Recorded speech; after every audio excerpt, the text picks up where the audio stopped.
Alrighty, how are we doing, everybody? Happy Saturday to you. Welcome in. Hope everyone's having a good start to their weekend.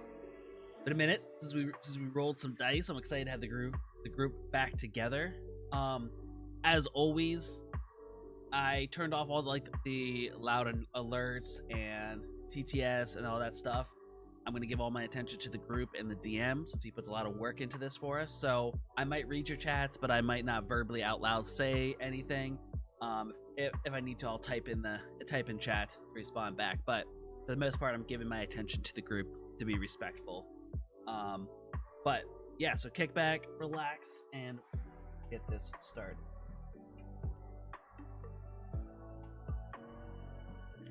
Explain the four forces of nature from the last one. I was not like, level 5, we killed gods. It was along the pathway to it. It's like Dragon Ball style, right? You start out beating already like awesome enemies, so like they just have to become like anti-gods as you become a god, you know? Alrighty, It everybody. helps whenever you. Always helps when you can bully another god into doing some work. Sorry, stop. Yeah, we're being mean to gods again. Bro, I just got like the end of the Bro, end of the yeah. conversation. Are we bullying gods again? That's so us. That's just so us. When do we stop? Right. Wait, could that be our group name? The God Bulliers or The something like bullies? that? The the bullies of gods. Anyway, we are good to go. Bullies. Let's go. Like our party comes to us again after a encounter.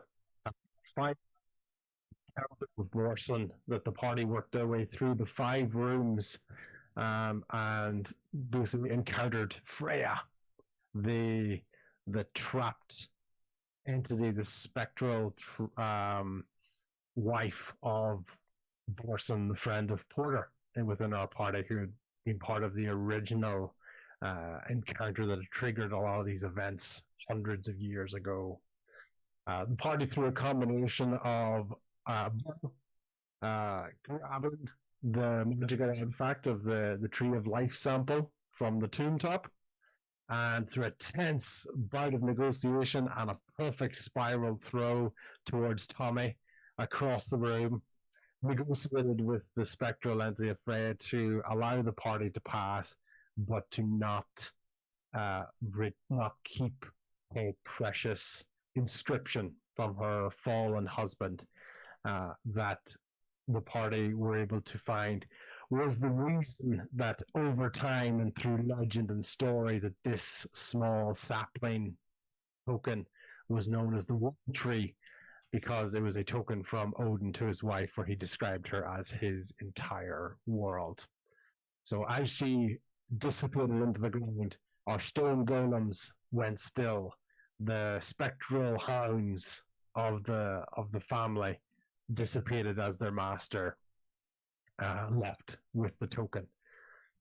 For a clinking sound to be heard on the ground as a fragment, a token, fell to the ground, seen as a key in the shape of, with the muscle and the vein and the beating of hot materials. Through an expert problem solving, the party eventually discovered how to open the door of acceptance to be able to leave the Temple of Borson. Porter urged the party to leave in case Freya returned. And the party acquired a few new trinkets or items to be able to help in their adventures going forward.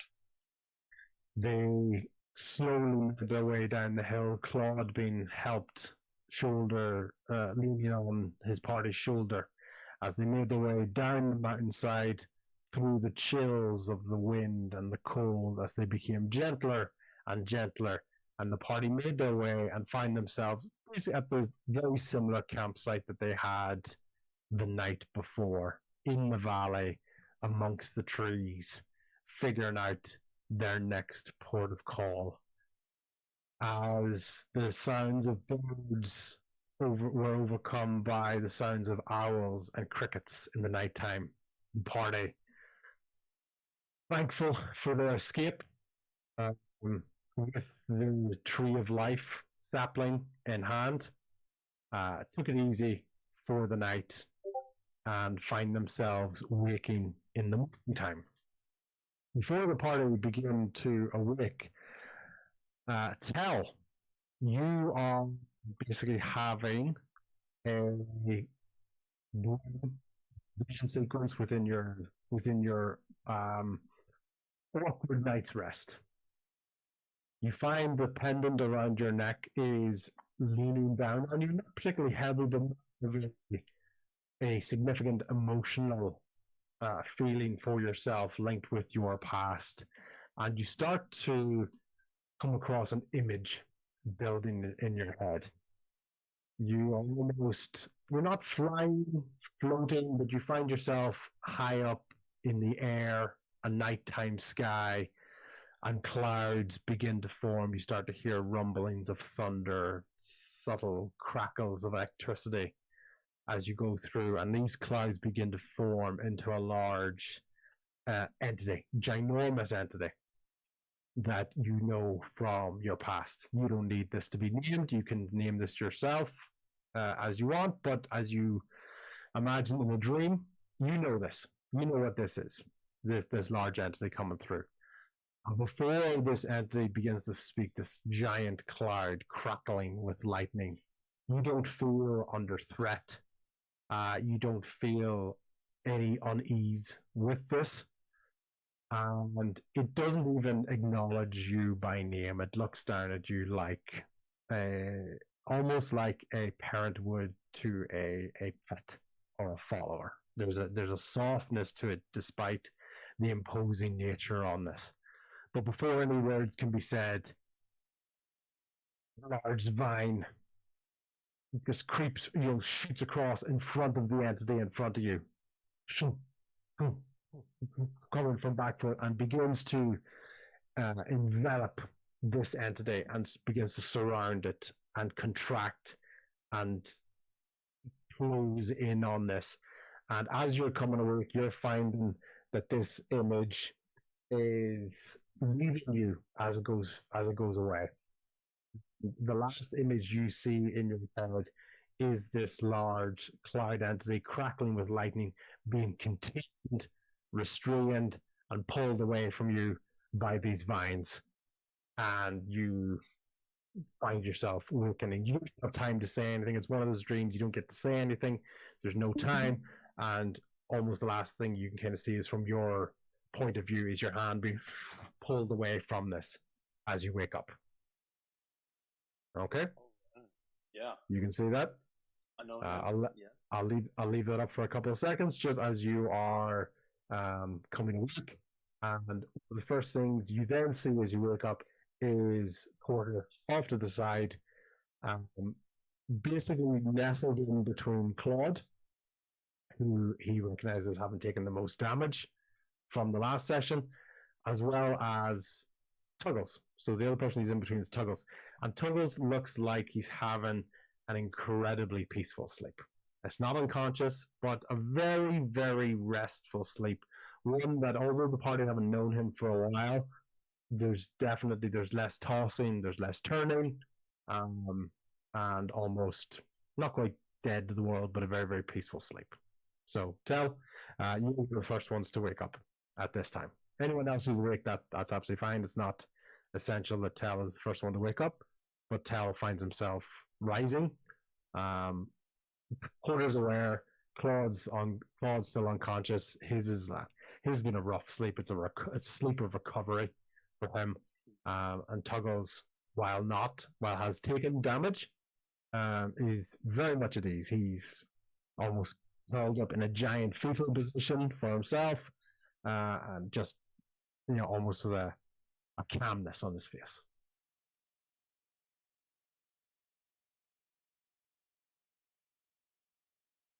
So Bo did not get a great night's sleep, and as they came back from what? I said nobody asked. I'm only joking. Oh, Don't worry. Yeah. Go on, Bo. I was kidding. Sorry. yeah, as we were coming back to the camp, really like the weight of what we all had done in the chambers in Borson's temple, and though it might have seemed like a pair of jammies, just regular pajamas to everybody else, he he really was uh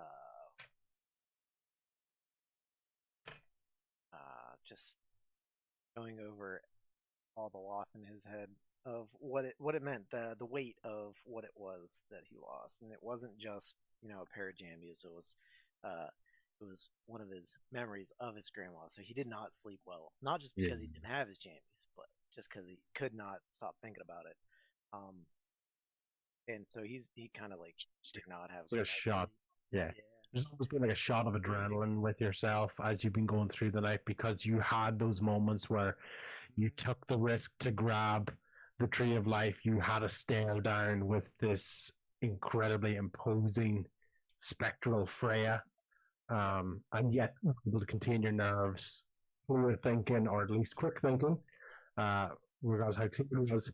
And you almost can kind of look over to Tommy and know about flip. That was a hell of a throw I made, but were you that careful? You don't know. Like, if it had broken, would you have been annoyed? You don't know. You just knew you had to create a bit of space. so he's yeah, exactly.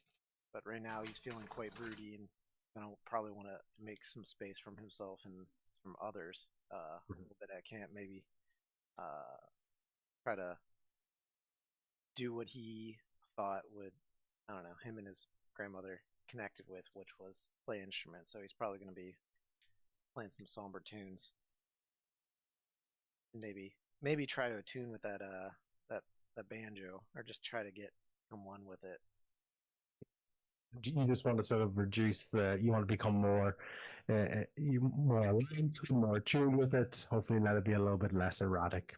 Yeah, it's Or at least take away some of the negative um, associations with it. maybe not maybe take away, just Mm. to try to understand it better, like Okay. what is causing it to do that. Try to harness that. Yeah. One of the things you're thinking about as well as you do that is you do have that connection with your grandmother from the past, and as you're beginning to get used to this instrument, it's also taking you back to your childhood, and you're thinking about hopes and dreams that you had of being a traveling performer, and you're starting to think about how maybe that life may or may not have been for you. You had influences in your life, you had people who tried to take advantage of that, and you think about what life could have been.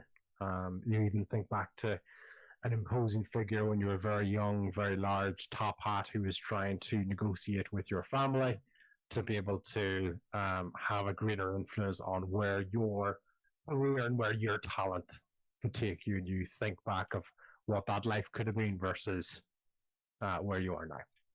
Oh yeah, forgot about that guy. Mm-hmm. So yes, I will be thinking. That's kind of where my Bo's mind's at. Tell, as you're waking up, the last sort of remnants that you have from your dream is one phrase that, although from your dream you did hear it briefly when you picked up the pendant at the time, and it was the voice that says, "The bond is not broken, pilgrim, only tangled." Sometimes I want to do the extra voices, but I'm always afraid if the mic doesn't pick up the low stuff. But it seemed like at least got at that time. So you can imagine this big booming voice. It doesn't call you by name; it calls you Pilgrim. Yeah. So Tells a Rick, Bo's Rick, Porter's in between Claude and Tuggles. Really Tommy.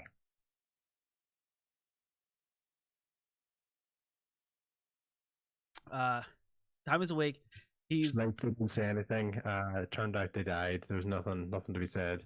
Tommy's okay, spirit what? is floating. Tommy's awake against a tree, and he's back to just like has the wood out and his dagger, and he's kind of just kind of carving on this piece of wood. It kind of has become his way of like he's thinking, but his hands need to be active while he's thinking at the same time. So he's just kind of sitting against a tree, and he also has the world tree, which is now just the glass top upside down with the tree remnants just sitting in it on the ground, kind of leaning up against a tree beside him, because he's not sure if it's supposed to be kept or not. He's kind of waiting for the group to wake up to find out if this is something that we need or not, because back at the lighthouse there was that whole note about make sure you get the keys along the way or whatever. So he's unsure how important the rest of this is or not. So he just kind of has it against a tree, and he's just thinking whether it or messing with the wood. The two things that happen during that is while you see that Porter is looking after Claude and he's sitting there between Tuggles, the second, probably after Claude's injuries, the second direction he's looking at the most is you, with in particular the World Tree sample. In that you know this was very important to him due to his friend Merson being there, and even during the encounter of the understanding of that basically being the sort of item or artifact you were looking for, not towards that prophecy or towards those words that you had from Calvin, the Lighthouse Keeper's notes, who Porter knew. So yeah, you'll get that feeling that without having to say it, Porter, while checking up on Claude, is very much kind of watching when you have that world tree. Not in a jealous eye. Plus, anytime you look at him, you see those very old, grayed over eyes in that. So you don't even have pupils to kind of see who's directing his attention. He almost has to kind of have his whole head looking towards you, and you have these two very grey, grey-blue, almost dire pupils looking towards you and looking towards it. Okay. The other thing that comes to mind is when you're stickling, you're kind of carving something, doing something with your hand. Is that right? Yeah. You think back to your childhood and you think about where you kind of picked up this thing. It wasn't actually from your pirate days. It was from your childhood, being in a very, very small space and collecting old broken down wood from things that you had been ruthless or been forced to work on during the day, whether it be bullets or barrels or pallets. You remember going to bed tired, absolutely dirty, overworked, underfed, and that's where you kind of started this whittling with the spare wood that you can, because it was kind of one of the only first forms of self-entertainment that you had, because you had no luxuries. That was one of the only things you had to kind of keep you going. Mm. Yeah. Okay. Cool.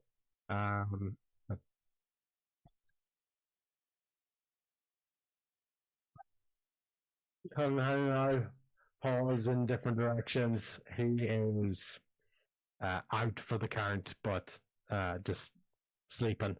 And you can tell he's up against you because rather than he's trying to stay off the cold, wet ground. So he's trying to snuggle in with you as best you can. But as we know, Hungry Dog, you give them a part of the bed and they try to take all of the beds. So he has 2/3 of your sleeping bag, and you have the remaining third, with your back towards the fire that was created last night. So you wake up to a slight kick in the gut as he's basically dreaming. He twitches. It's you. I don't think Rian really notices.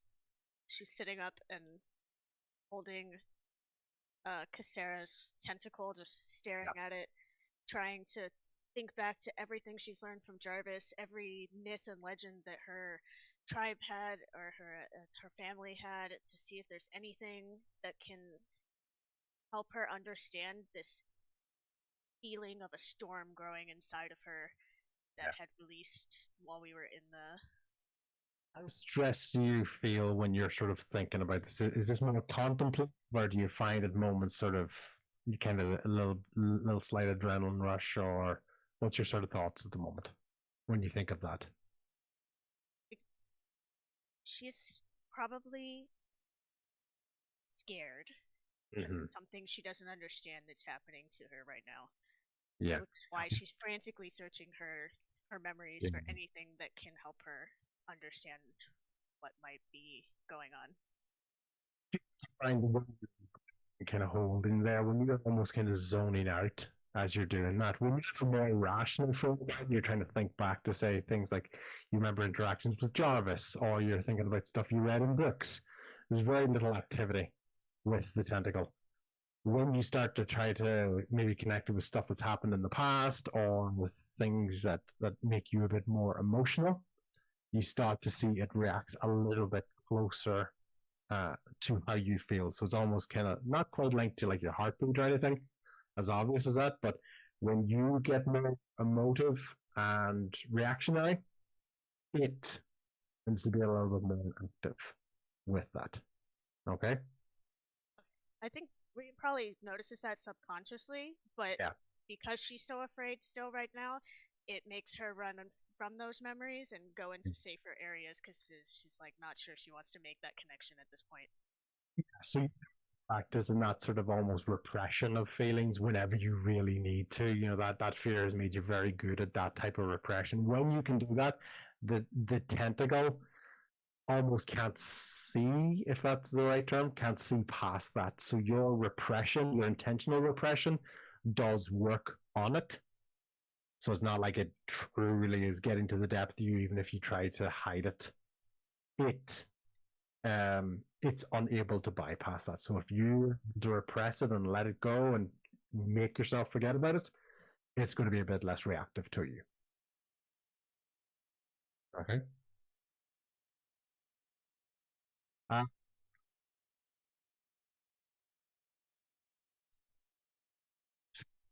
think it might still be nighttime because there's a very large shadow looming over you. Where the sunlight would be catching everybody else in the dark, there's basically a turtle-shaped shadow over you.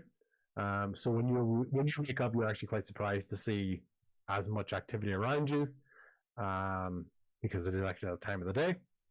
But you've got some aches and pains, and you've got some remnants of your of the events of the temple.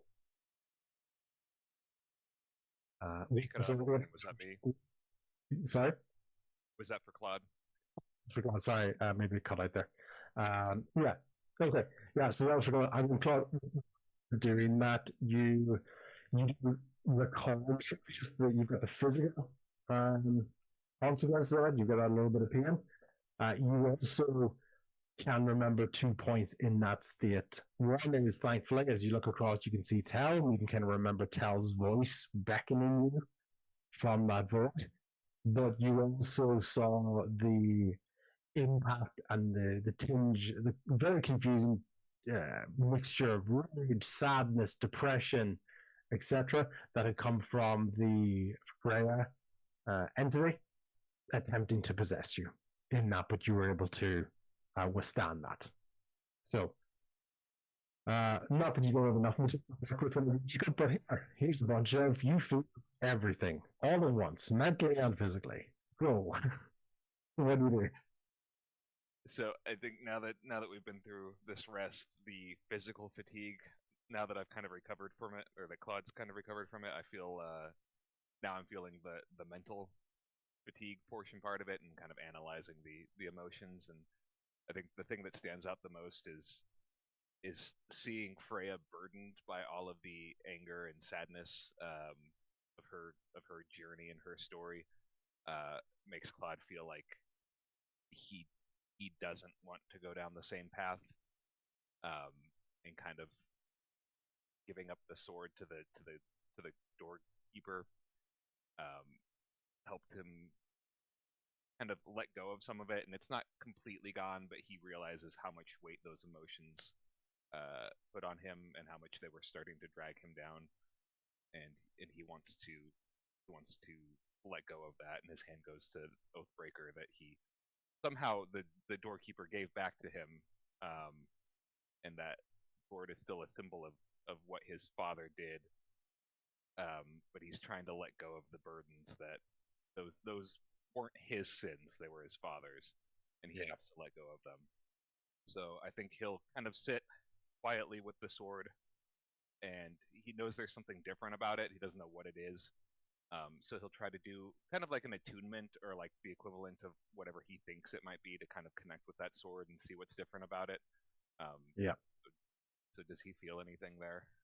Doesn't do it. So basically, as you were kind of coming to that, so one of the main things that you noticed when you were it was returned to you from the doorkeeper was all the same dimensions and size. It was the same sword you're being given back. It almost strangely felt lighter. So this term Oathbreaker that you had started to think about in your head has almost been replaced now with the word legacy. Yeah, because you've seen this pain and you've understood this impact, but not only from your father's exploits of trying to save your mother and build up his business, and the consequences it had across the land, never mind to members of this party as well. This term legacy seems to be becoming more and more associated now as you look upon this sword. It's not only physically lighter, but instead of the red glow, when you think about the hope that you now have, you understand the struggle that will come with letting this go. Okay? You understand that this sword is reactive, so with the echo of its making, there is an element there of you feeding into it and change it in the future. So this, you almost get a feeling of you're glad of this change, but you know that this could go either way. Yeah. So that kind of gives you that. So while it, as it says there, forged by cruelty, exploitation, and blood money, this weapon does not whisper or guide you, but it could be corrupted again if you feed it with rage, vengeance, and despair. And then a couple of other elements in there. Basically, this is now considered a magical weapon, so it's not just purely slashing. Once again, with the mentality of you get given cool stuff, I get to show you cool stuff later on. But this is now considered a radiant weapon, and from that you can see that that is particularly useful against, which I know it says it on here. You've got fiends, you've got the undead, and you've got fae.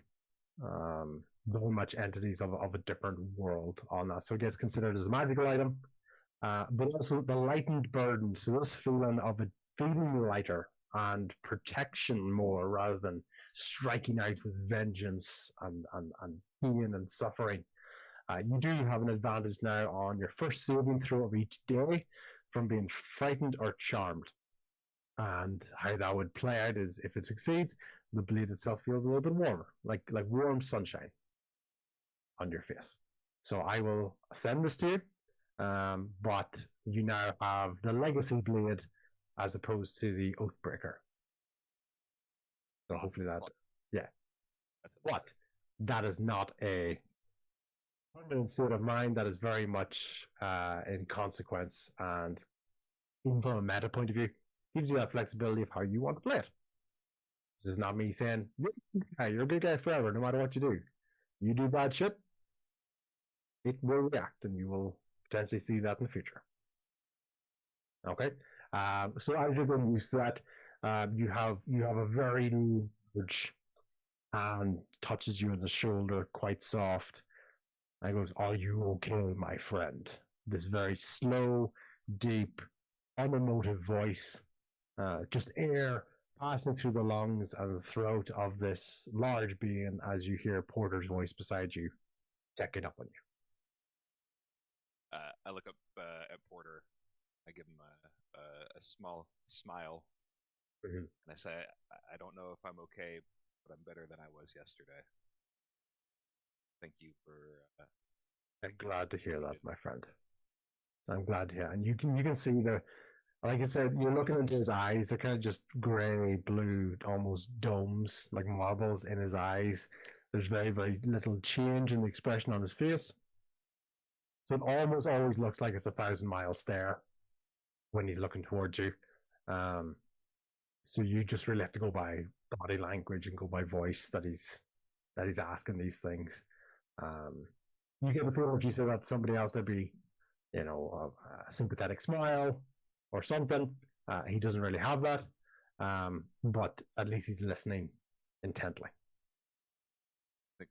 Clyde doesn't understand necessarily what what Porter's been through, him being, hundreds Yeah. of years old. Obviously, he's been through than Claude ever has, but he feels a small, like, more connection now that he's kind of not so buried in his own emotions, and he sees Yeah. that expression on Porter's face. And as he's looking down towards you, this is one of the sort of few angles that you get when you can kind of look up towards him, but he's bent down, and you can see the scarf, and you can see the covering of the cracked part of the shell. That's behind his neck. As well as he's got his banjo, and he's got the kind of the trumpet out of the shell. He's got the little harmonica. He's got his almost one man band element.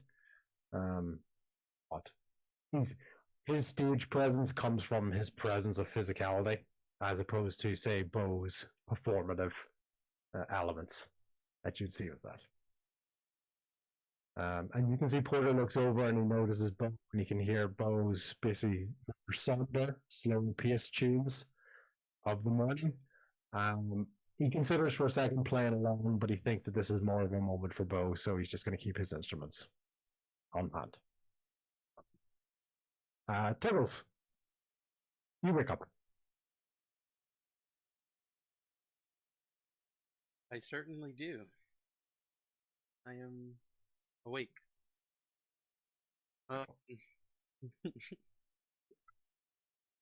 Yep. Fresh as a daisy. It's probably the best night's sleep you've had in a long time. You can think back. You were in the cave, and you look back and you figured, oh, this looks like it. Oh, the books, and you remember putting your name on the thing and turning the key. The key basically disappeared. But your activity allowed the party to leave the temple, and you were able to go down. And you had a small pang of a headache just as you turned that, but the key turned, the key disappeared, and you don't have that pain in your head. You just feel pleasant. There's very little, well, there's nothing really in it. You just think back the way you've woke up other mornings. There's been a heaviness about you, but you don't feel that. You feel light. Carefree almost. So you don't necessarily have to change what you do as a character, that's just how you feel. Okay? Gotcha. Yeah.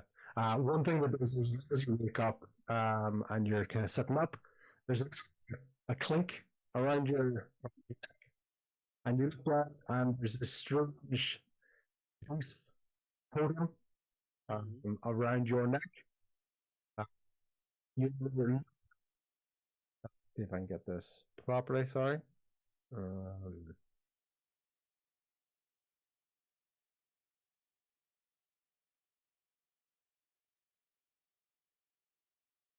Yes, yeah, I should be able to get it in here. There it is. You look down at this. Porter's over you. You look down at it. You're confused. You don't know where you got this. Oh. The hell is this thing? Yeah, so you're looking at it and you're going, oh, it's kind of cracked. It's got a weird sort of glow to it. You have no idea what this is. The rest of the party, when looking at him, you've seen him wearing this. So it's not actually brand new, but he's looking at it with confusion. It's like, oh, okay. I don't know. Maybe you think it's cool. Maybe you think it looks badass. I don't know. What do you think about it, Tuggles, whenever you look down at it? I'm sorry? What do you think about it when you see this tooth? Do I think about it? Yeah. I don't know. It feels like, I mean, I don't know what it is, but it has that feeling of like when you walk into a room in a building you've never been in before and you're like, this is familiar. It's that weird sort of feeling to it, and you just cannot place this. So you've got this weird feeling of it seems like it's new, but there isn't. When you try to think about it, it's just blank. It's like looking at a photo frame that's empty. Like why would somebody print a photo that has nothing in the photo? It was there for a reason, but you just cannot recall why.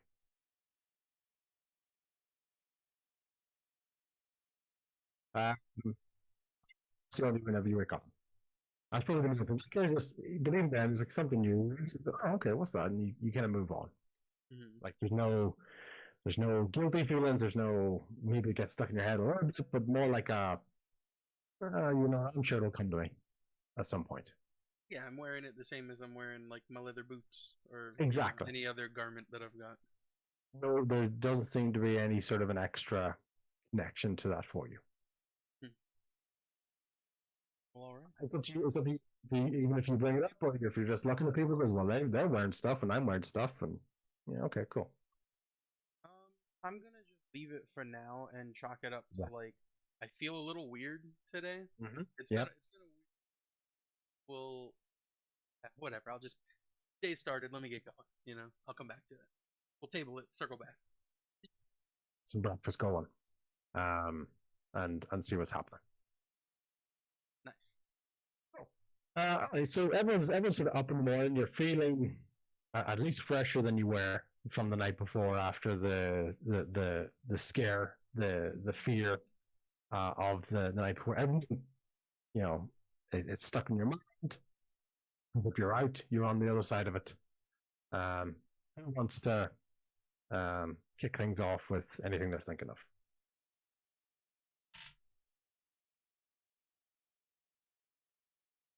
I want to tell people about what I saw, and just inform everybody that the god that I discovered trapped, and explain the tree situation behind the vines, and then the pendant spoke to me. Is that right? Did I get that right? Yeah, so you don't necessarily put the voice on the pendant, but because of that, you can channel it. Yeah. Okay. Think of it like an antenna. Okay.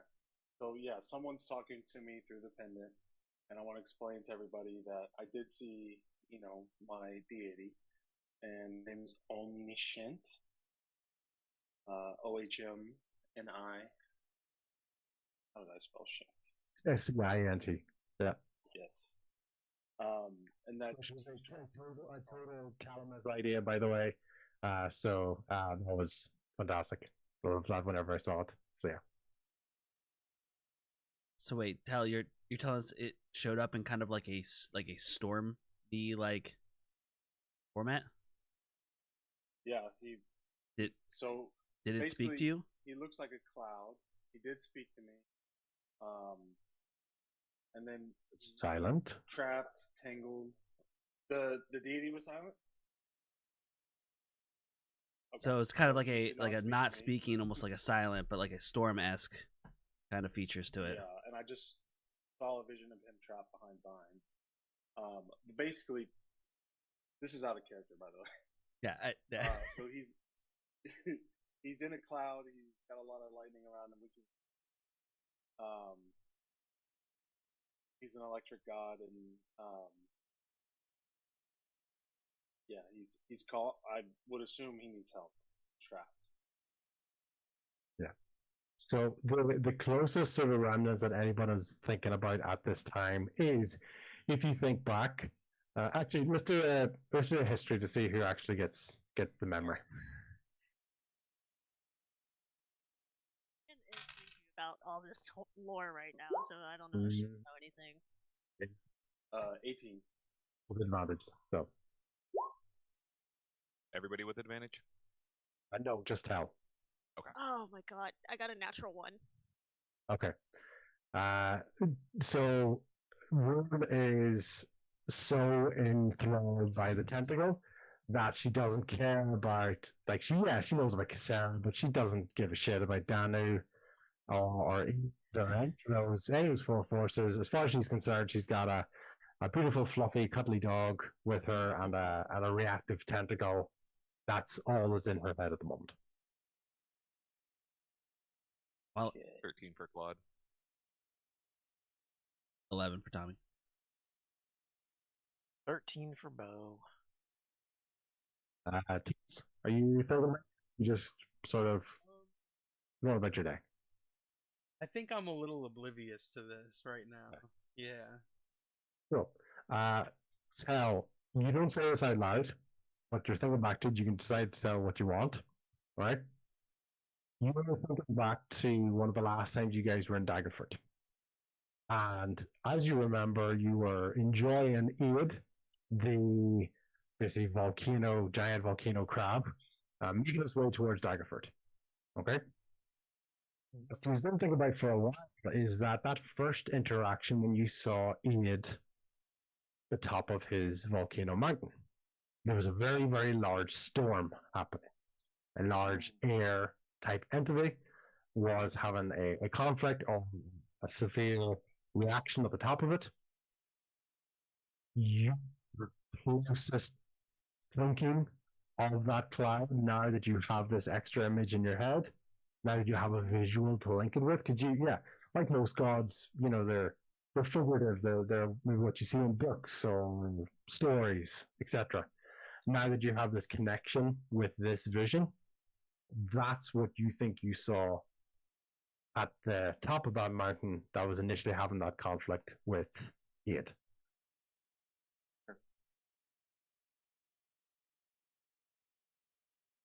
So I can tell that to everyone. You can tell, yeah, absolutely, if you want, yeah. Okay, so everyone should know that whole background of that then. Yeah, Tuggles have not been paying attention to you at all. So if you want them to know, you have to actively by the way, guys, giant cloud force. You remember it? Remember volcano? Yeah.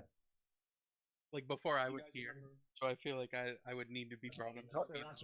That's right. Very good point. In fact, Tuggles, story time, in fact, Tuggles, take yourself an inspiration dice. That's a very good recall of that. You went there. So yeah. Maybe in our couple of however long we've been together, campfire stories, I might have gotten a little bit, but I'm like, who? You did what? So you guys have been together about a week. Still Sluskin in the grand scheme, it hasn't actually been that many days. And you've had multiple instances of nearly fighting these guys, and seeing that. But even in that short period of time, Tuggles, you feel lighter. You don't feel as you don't feel as much energy within you since those days.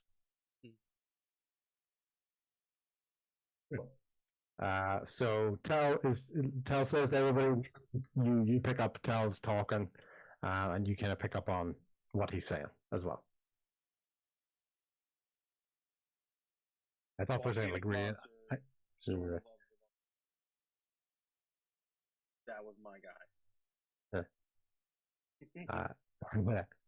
I thought for a second Rian was role playing, looking over towards Tal, and then I realized it was the dog trying to get the attention. I was like, wow, that's really good. She's paying attention, looking over towards Tal, telling his story about this deity on top of a volcano. But now he's given this impression that this particular deity is confined, trapped, captured, something. And the only visuals that he has at this time are the vines. Tal saying that's my guy made me think of that's my quarterback meme. That's my quarterback, man. That's my quarterback. Yeah. How does the first half, Kasura? Okay. Now that's what you're sort of thinking at the moment. That's where your attention has been brought to. Thinking back now that you have a comparison that you wouldn't have necessarily looked at that cloud at the time and there's my god. Because it just looked like a storm at the top of mine. But now, yeah, that sort of visual all kind of leads into that as well. Okay. Cool. Just sort of watching. If anyone else wants to kind of jump in with stuff, that's fine. But I'll naturally fill in the bit of silence. Porter is sitting there. He's watching Bo playing his somber tunes.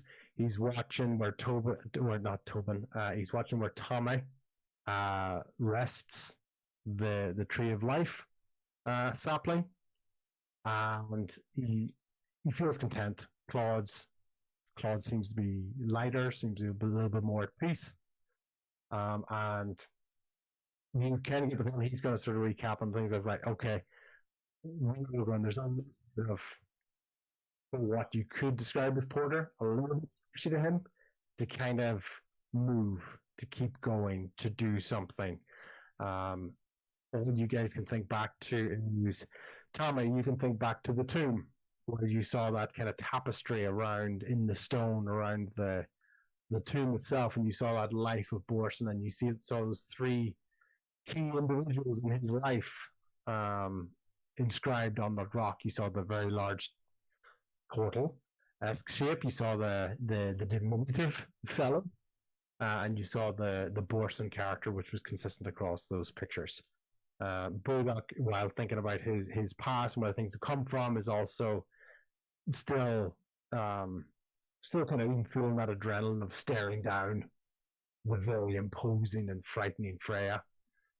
Claude, you do feel lighter, but you still have that little bit of a repercussion from you were nearly possessed, but you were able to hold that off.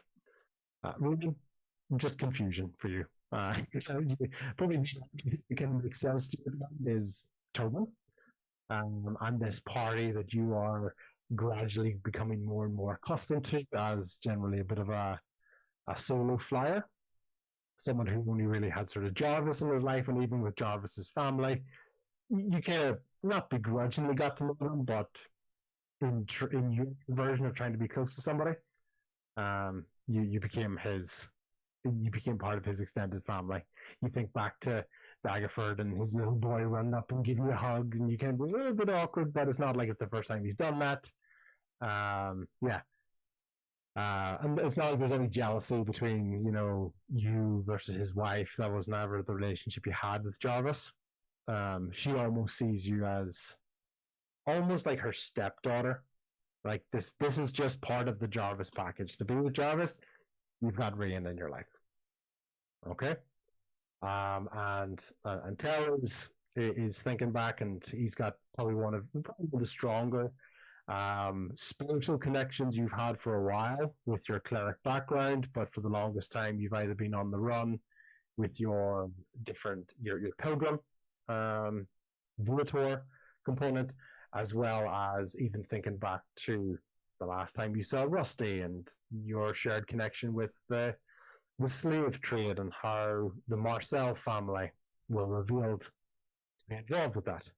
Never mind getting used to these two new behemoths to the party, Porter and Tuggles.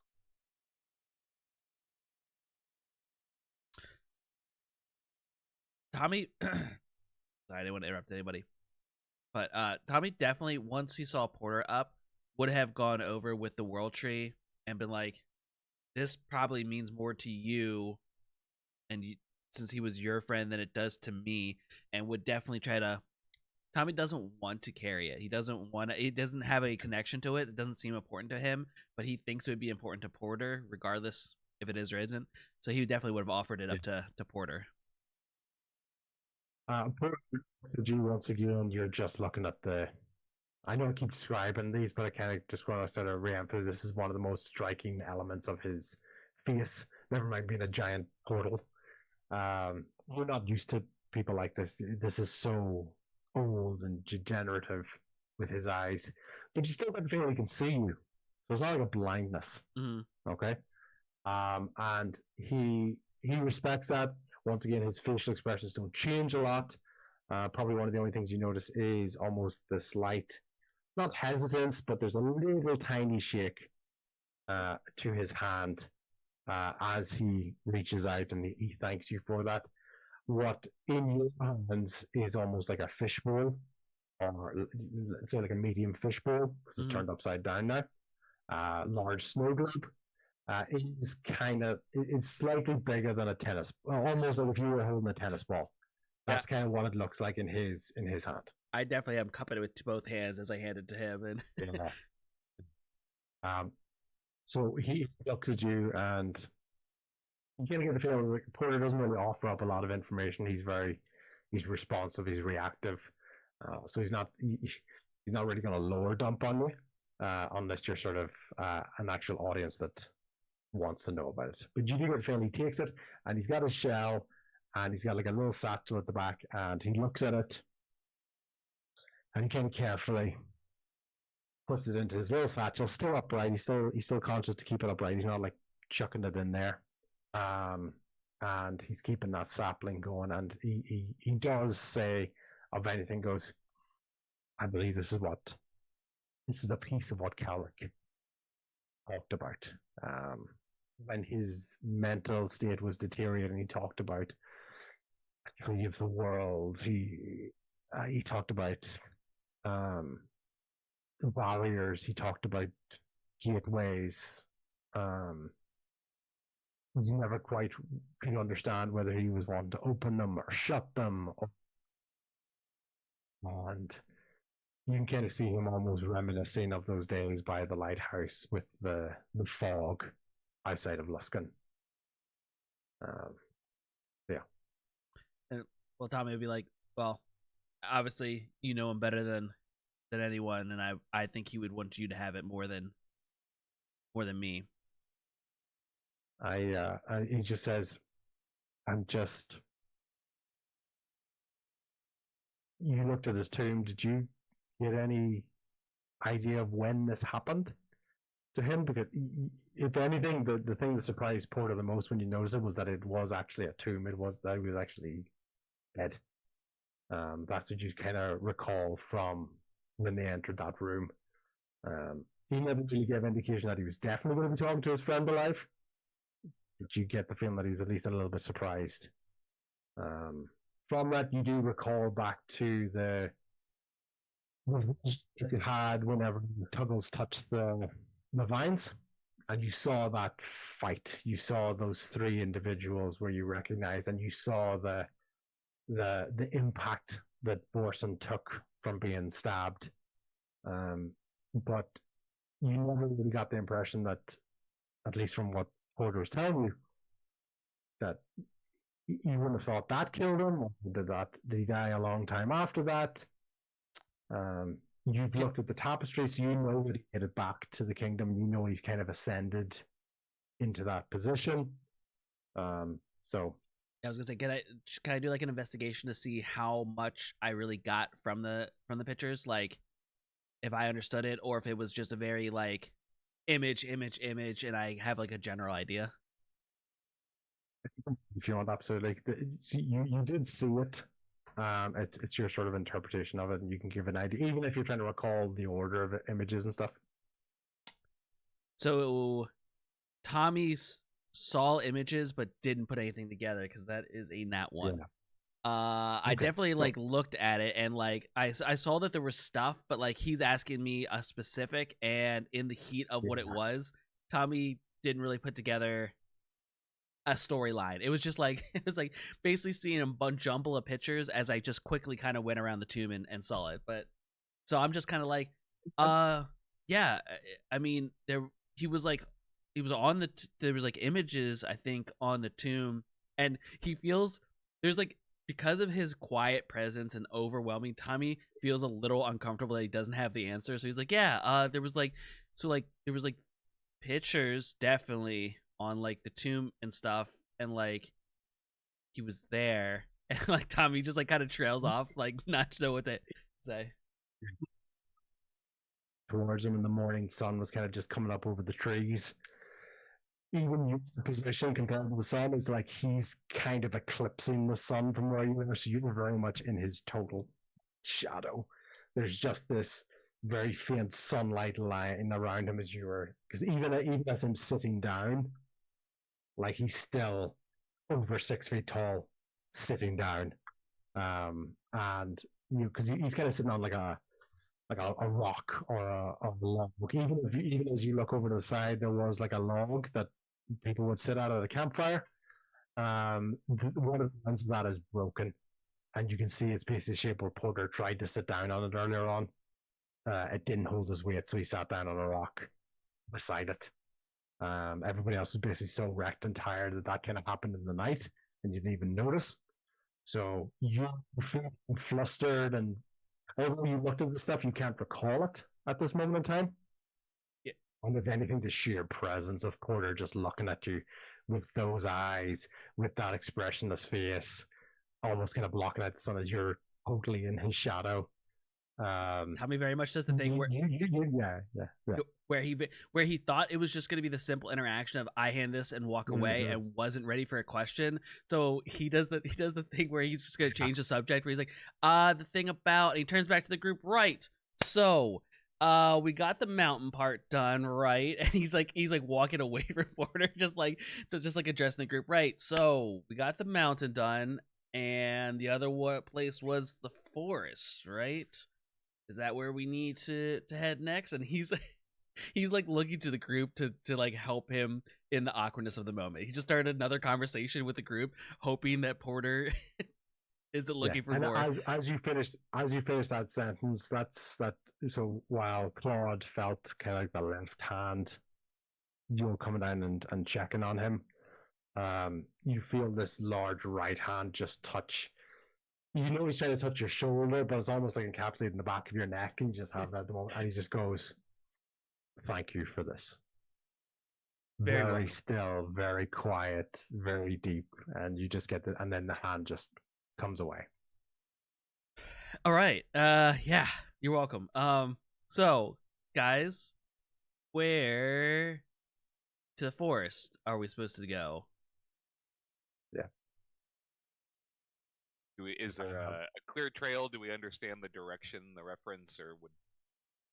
So, I day before, one of the scenes you looked at, you saw where the mountain was in relation to the forest. You're basically on the edge of the forest, so there's kind of this sort of valley clearing that you came through, and to your left was the ascent towards the mountainside. And you just see a lot of sort of tree areas around. There aren't a huge amount of well-defined roads. There's kind of more walked paths that you can see. Some of them going in between different areas of the trees. There's also a path in front of you. As you can imagine, the closest thing to a road you're going to see is along the outside of the forest, because that's where carts and things would actually fit into. But you can see different walking paths in amongst the forest as well. So you do have a general direction of where you're going. So you can either do that by continuing along the path along the side of the forest and sort of cut into the forest of where you think you need to go, or you go straight into the forest itself. Can I identify like a path that seems optimal into the forest? Like, does one stick out to me as either going through or going around would be the best route? Seems like larger gaps between some of the trees as opposed to defined walking paths in this, because it's a forest and it's quite dense.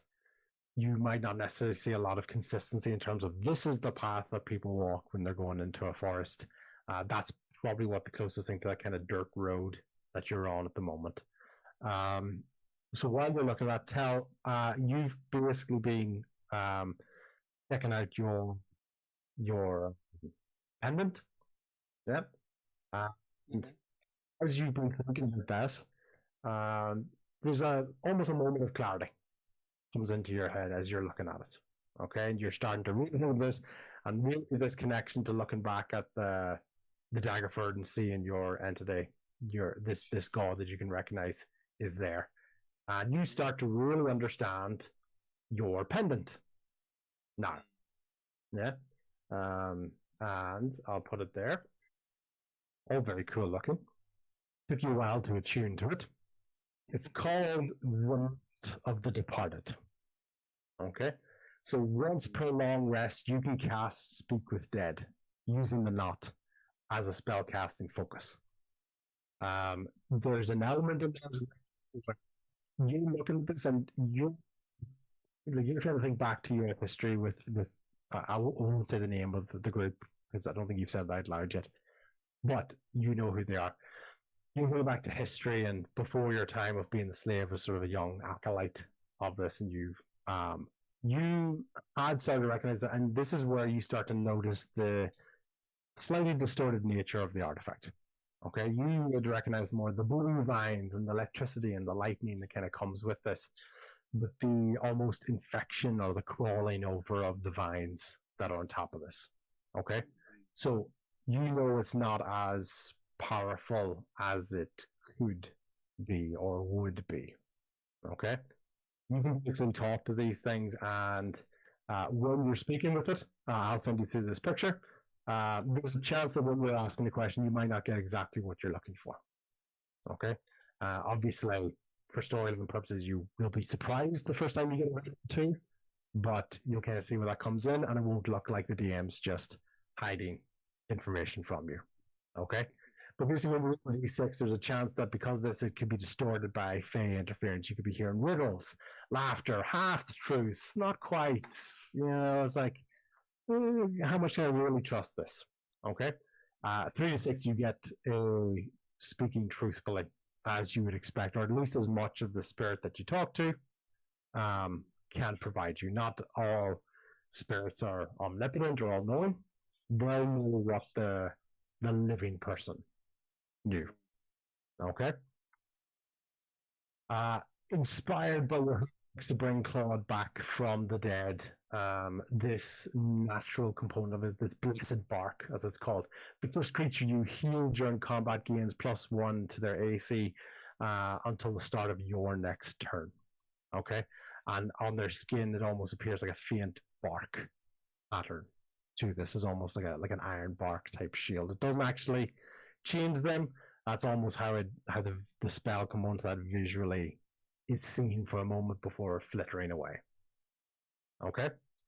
And when you use the knot ability, there's also a downside. So not only could you get some information or a little bit of half distorted information, you don't know if it's true, or it could even be trying to bluff you. It could give you the truth, but you're not as convinced by it. Okay? When you roll 1 or 3 on a d20 while using it on a spell, you can, on a 1 or a 3, you hear the faint fey laughter on the edge of the peripheral of your hearing, and the next divine spell you try to cast will be made at disadvantage. Okay? And once again, this mantra comes into your head: the bond is not broken, pilgrim, it is only tangled. So, and as you can see, it's basically a triquetra knot of living wood, threaded with faint lightning-like veins, but also vines around that. Okay? So, a new toy to play with, and that's what you're starting to feel. You're starting to feel the connection. As you can get this idea, it's also your connection to this. So even if somebody else picks this up, it's a cool looking triangle-y wood piece. So it doesn't grant everybody who uses this who speak to them. It grants yourself. Okay, perfect. And then, so just for clarity, Yep. so they get +1 AC, so that would add to their armor class, and they would have to roll 1 higher to hit. That mean? Okay. Yeah, so Claude would be a good example. If he had been in the fight, if you'd have brought him back, for example, Claude, I believe your AC is a 19. Yeah, something like that, yeah. So until the start of Tal's next turn, Claude would have 20 AC or equivalent. Yeah, it's almost trying to look at that idea of, okay, someone had to be in a bad position to get that, and then they've got a little bit of temporary protection on that, because your mentality is you don't want them to get hurt again. So this is how you work it, that you can help them not get hurt again as quickly. Okay. Okay. Love it. Also to help a little bit of the knocked out, come back, knocked out again. A little bit, yeah. You know, You ain't going nowhere. Get back here. Okay. So, what we want to do, I'm just going to stick up Porter and Tobin as our holding pictures at the moment. At this time. Tobin is obviously massive. He's clearly the same size as Porter. This way he takes up so much of the bed from Ryan. But yeah. So we can ride him as a steed. Yeah, you got the this is Tobin first waking up at the moment. The tentacle moved, and that's what kind of caused Tobin to wake up, and he's got the smushed fluff on one side of his face as he was lying on that side of his face, and he's looking at you, but he's nice and hungry, he's ready to go, and He's going through. He's sniffing away at the tentacle. He's sniffing away at the at where the wood tree was, where Tommy was sitting, picking up the sticks that Tommy had whittled away from the piece of wood that he had, and so on. So yeah, he appreciates the pets. Yeah, he was a real big stretchy yawn. He's just big stretches. Yeah, you've got your normal rations and things, and even if you wanted, you could look at there's bushes and there's berries and things around you if you really wanted to. See, Kind of pick them and toss them mindlessly while still thinking, watching Yeah. Tom run and get them. yeah, and other ones he catches, he's just got that sort of accuracy to him. He's anyone, as you know, with Tobin's support animal abilities, there's almost a weird feeling that anytime Tobin is near, you feel a little bit safer than whatever may happen. So whenever Tobin's near, you feel a little bit safer, even if it's just because he might attract attention away from somebody else. Yeah. Such a good boy. You feel a little bit more invisible around him. Claude, you look at sort of roads and bushes and things. You can see open area of the woods, but nothing that really necessarily looks like an obvious path. But you know the general direction that you should be going in. Is there a path through the trees that looks like it would fit Puggles and Porter, or is it too dense? Like, how thick are these trees? Oh gosh. Some areas, in those areas where there's gaps between the trees, there's bushes and stuff in there. But yeah, you can walk through. No one's going to have to kind of shuffle in sideways through that. Yeah, it would just be what you just get the feel is that it would just look a little bit darker, just because there's naturally a little bit less sunlight would be getting in there. Not spooky dark, just darker than the open path that you're on. Let Tuggles be the I'll ask- juggernaut. Just charge through, make a hole for us. Knock down trees. I'll turn to Porter and ask him, do you know of an existing path to this next location, or are we playing it by ear?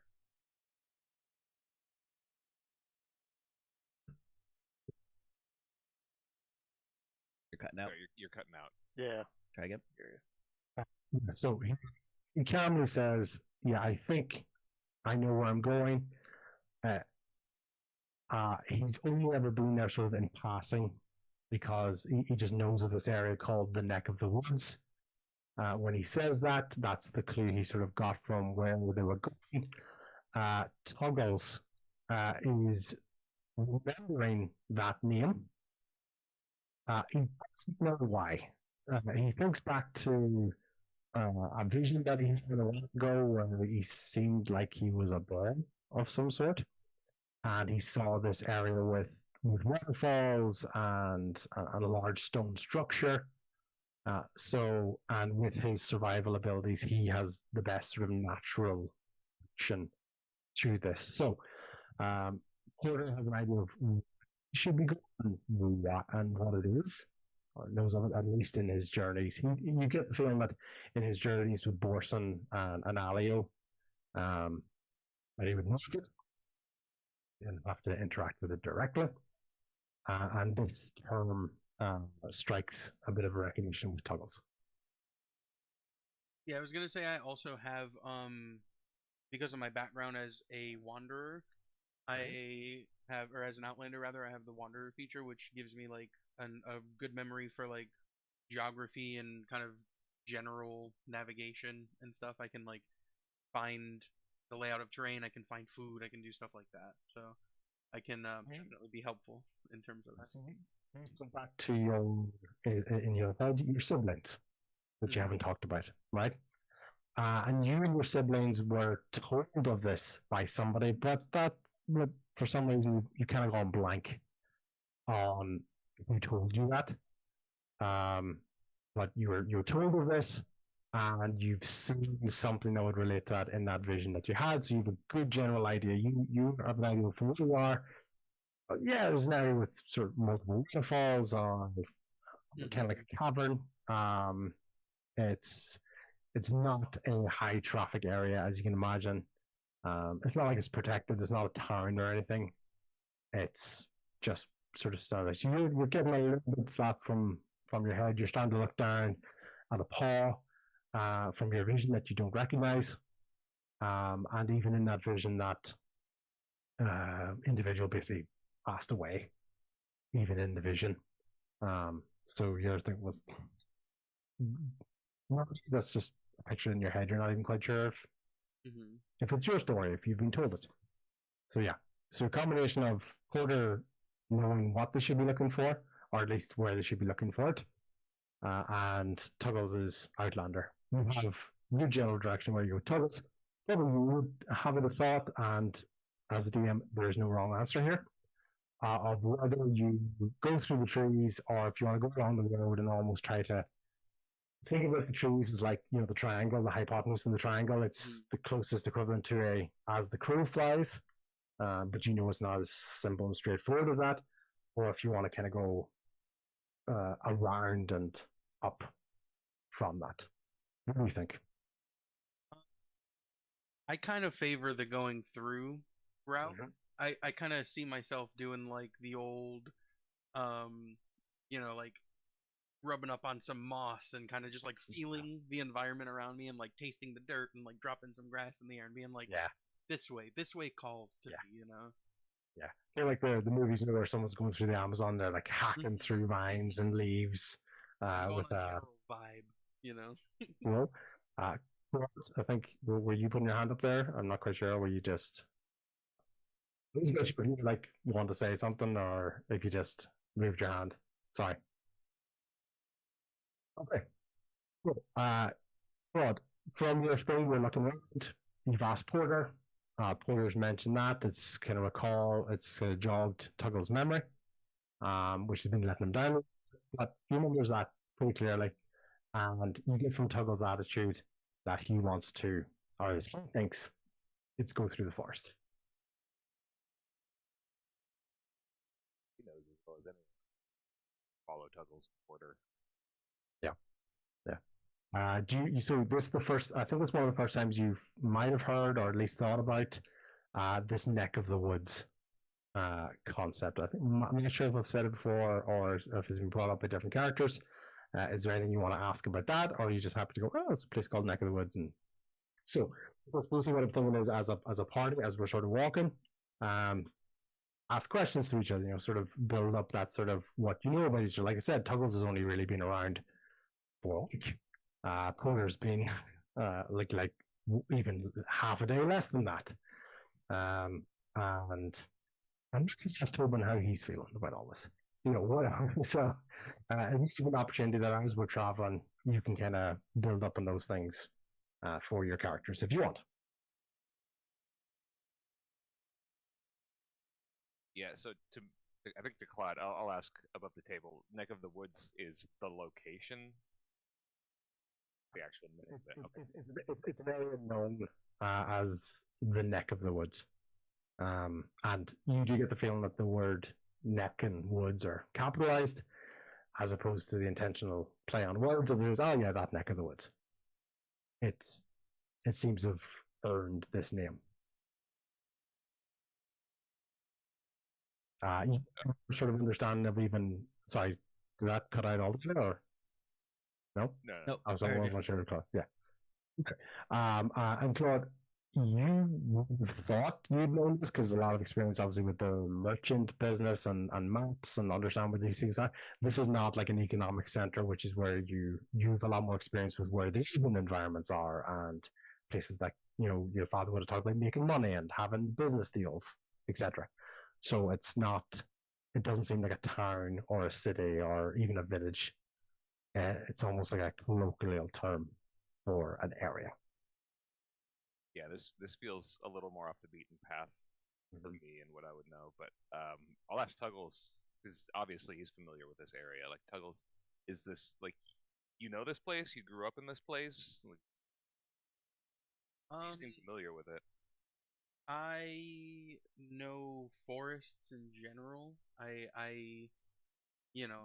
feel like I'm home in any forest, but here I've never been here. It's it's strangely familiar, but I have never been here. And what about you, Porter? You've been around for some time. Have you ever traveled to this area? Heard stories of it? Is there anything we should be keeping an eye out for on the I, way? I went Cut out. There you cut out. about it on our travels, but we didn't go there ourselves. So he's never been there. He just knows of it because it was talked about by his friend. Did your friend ever mention anything bad or significant about the area? He described it almost for its natural beauty. He talked about waterfalls and it being sort of a large cavernous area. I never, when talking with Ali, you never quite got a sense of scale with him because obviously there's my scale and there's his scale for things. So I don't know what's large to him might not be large to me. So Bo chimes in just with like a real cynical tone. It's just another forest, guys. We'll just get through it. Not going to be any harder or worse than we've dealt with so far. That mountain wasn't just a mountain, so I expect there's something here waiting for us.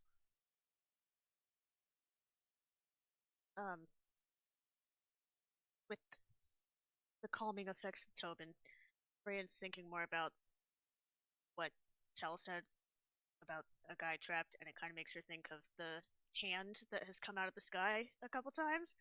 Yeah. Seeing Porter might be an older being. Like to ask, like, have you ever heard of something like this? Have you ever seen a giant hand come out of the sky? That's kind of what made us leave the last place we were in, and is in the background of why we're traveling right now.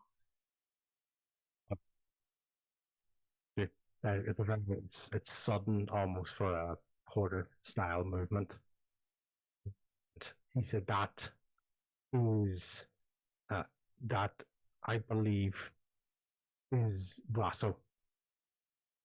He's the entity that my friends fought back against all those years ago. I would unfortunately recognize that arm from anywhere. We stopped him before. We weren't able to complete as full picture with the injury to my friend Borson. And I'm afraid that this is the start of the weakening of the defenses. It's been a really long time coming. I'm not quite sure what has changed in this world in the last 4 to 5 months for the fog to drift in and it become more and more evident things that not of this world. And I think Halleck is seeing visions of this from his deteriorating mind, which you saw on the scrolled note. And even as you kind of do that, not necessarily that there's something on you to see on this, but just you're all kind of having this picture in your mind of what this note that he's talking about is. This is as much for the viewers at home looking at this. What was the name? Sorry, which name? The god. You said the god's name or whatever the hand. Brasso. So Braco. Brian ever heard this name? No. No.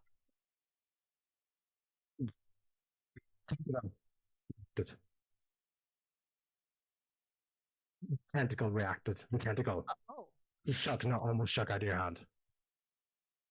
that just snaps Shireen's attention back to the tentacle and kind of.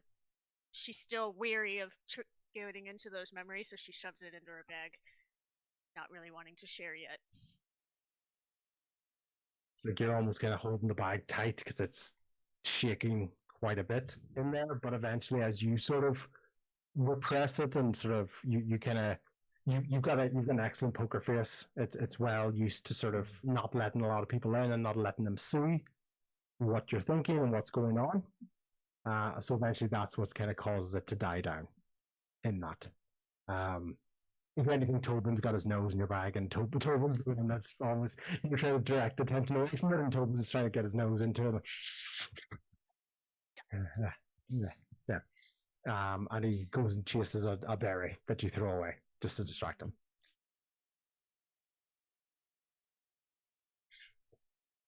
Is there any like other things that Porter can share about this god while we're walking that his history or how intense he is to fight? So it's slow, very deep, and you get the feeling that now that he knows about Borson, it at least comes across as even mournful. You guys had those previous images in your head. You saw you guys would have seen almost more like a metaphorical version of that monster. If I can go back to the visions that people were having, see if I can get that just while you're sort of thinking away there. So if you want to put this on, I'll get the pictures up in a second.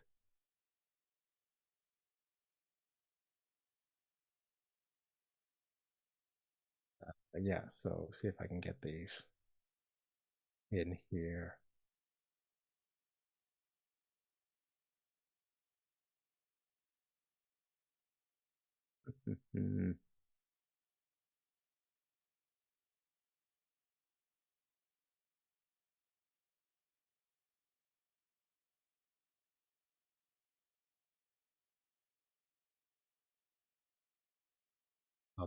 People are going to say something. That's okay. You watch me get the images. See if I can get this open. And can I open that?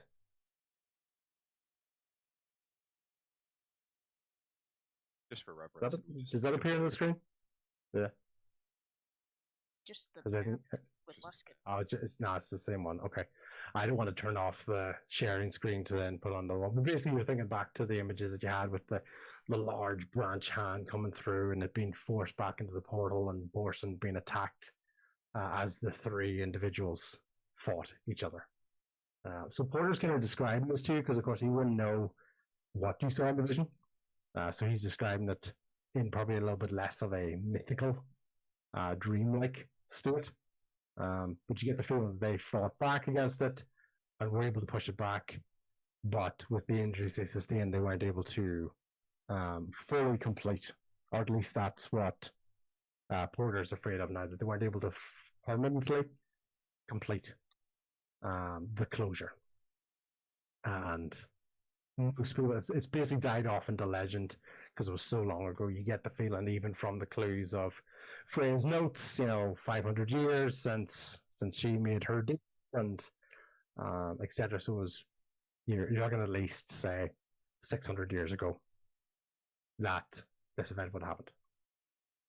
It might be a stretch, but do we remember any, when we saw the hand, were there any distinct, what looked like wounds or scars, maybe, on it? So, like, even the hand you saw was kind of almost with like sort of arm bracer, bark like on it, and all you really saw was an arm kind of popping in and out. And sometimes you saw it from a distance. It was more the idea that it kind of popped in, and I think like in Daggerford, torched the Danu statue. It only left the inspirational plaque behind. And where he got off his ass to help people. But yeah, that's kind of what you think. So sometimes you saw it from a distance, you wouldn't have that recollection about it.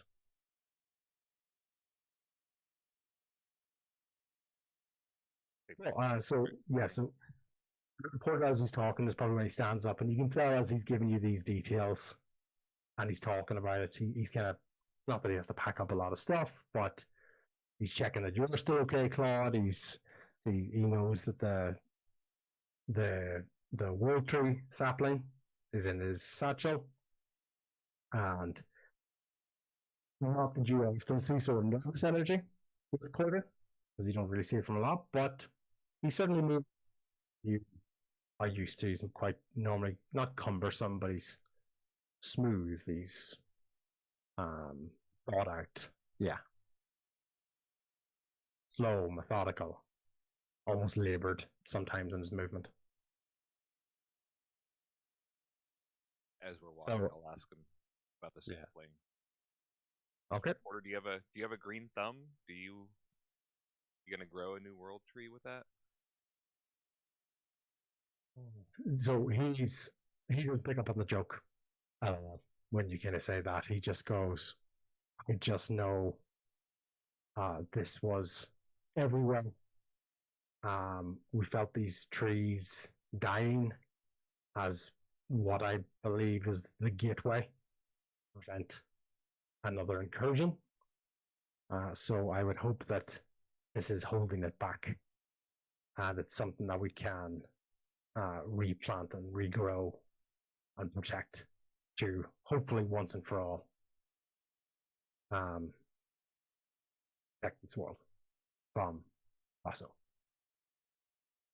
and the Fae and his Fae army. Fae army. There's an army. There's not just a god. No, why this individual, you could say he outsources pain and suffering. We have the Tuggles.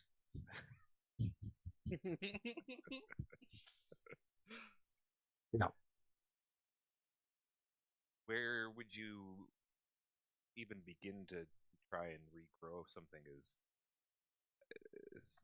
I'm thinking of the scale of a world tree, Yeah. Thinking back to his conversations with Calric, and you guys are thinking back to where you sort of make the connection with that note, that scrawled note on it, and he can go, when we fought him the last time, it was at this weakened intersection between these worlds that we call the Roots Canal. So he says that, and obviously you guys got the notes there, and you can see the word canal on that as well.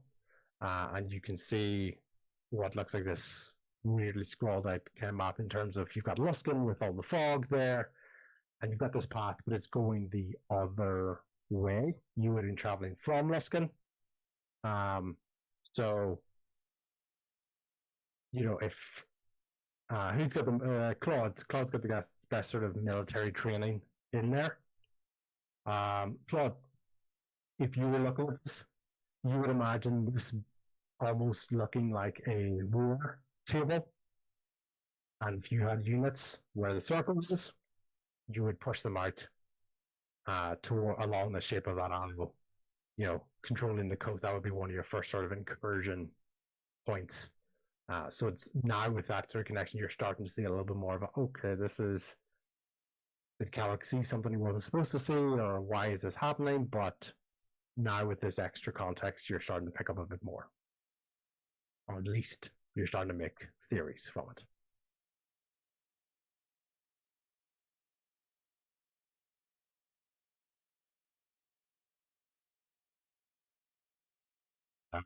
Porter, now he's going to walk, he's looking towards Tuggles, and he's basically just going, I don't understand the time. That's the one thing that I don't get now is the timings.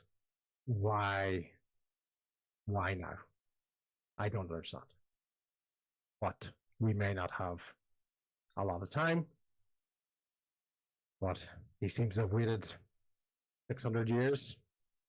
Maybe it's a threat for tomorrow. Maybe it's a threat for 100 years. I don't know.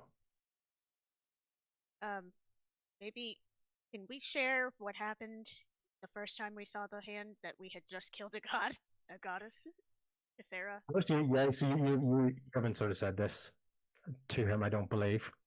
Yeah. So yeah. Just like how we ended up here.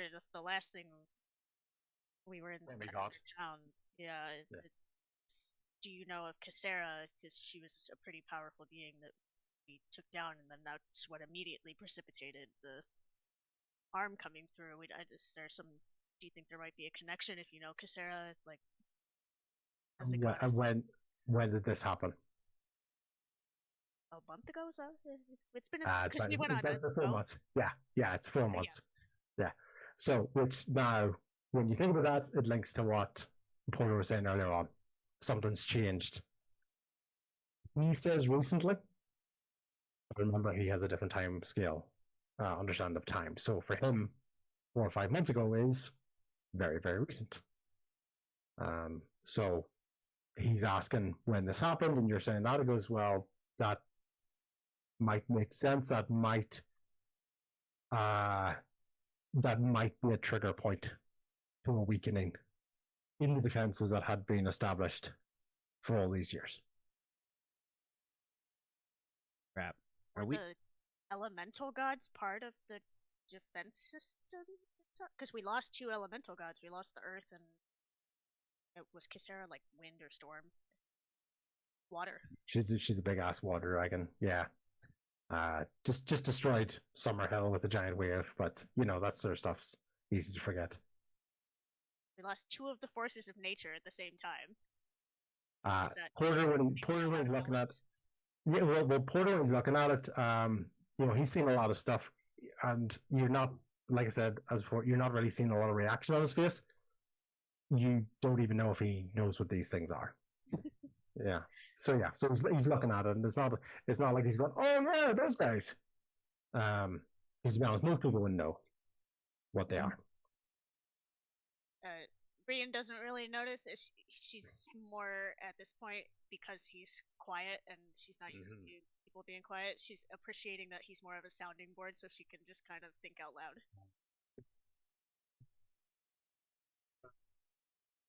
But beat you in a silence competition. If you just want to sit there quietly with somebody and know what's being said, Porter would probably be one of the only people that would outlast you. That's how you just get his impression of talking. And she's comfortable with that silence, so she feels better talking out loud and processing. Yeah, you don't feel that pressure to fill the silence unless you want to, and you're thinking out loud, and maybe he says something and knows something. Maybe he doesn't. Yeah. Are we having one of these terrible character arcs where we find out that we thought we were the good people, but because we went and killed some other gods, that we started this chain event that's really going to ruin the world? That's what's happening right now. I feel like we messed up, but we thought we were doing good. I think it's a Cassera. Yeah, Tuggles, are you impressed that we killed gods? How's Tuggles feeling here in the story? Is he impressed? I mean, yeah. He's been for a week, and it's the first time he's hearing about them killing. I don't even the guys say. Yeah, we kill gods. That's kind of what we do. Yeah. And no matter how many times the party gets told demigods, they'll keep saying gods. But Demi just makes it sound not as cool. It's not as cool because for level 5 that you guys were at, and you needed help along the way. Help! Nope.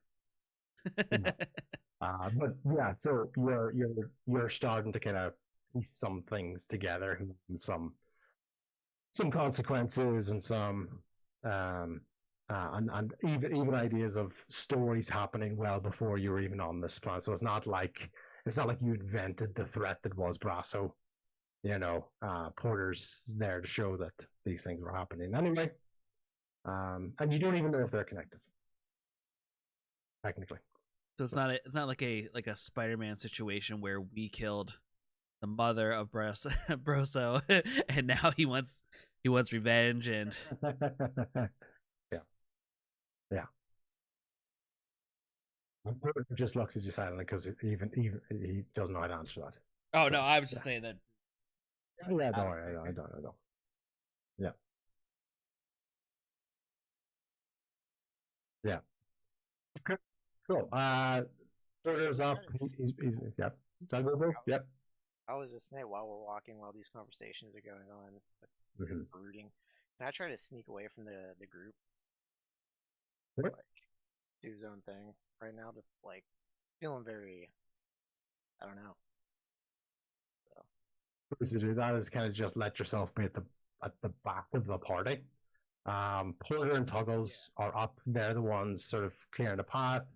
They're even just naturally clearing the path due to their sheer size as they kind of go through the forest. They're not knocking over trees or anything, but any sort of branches, even especially the tall ones, they're having to push them out of the way. Most people can walk underneath these branches.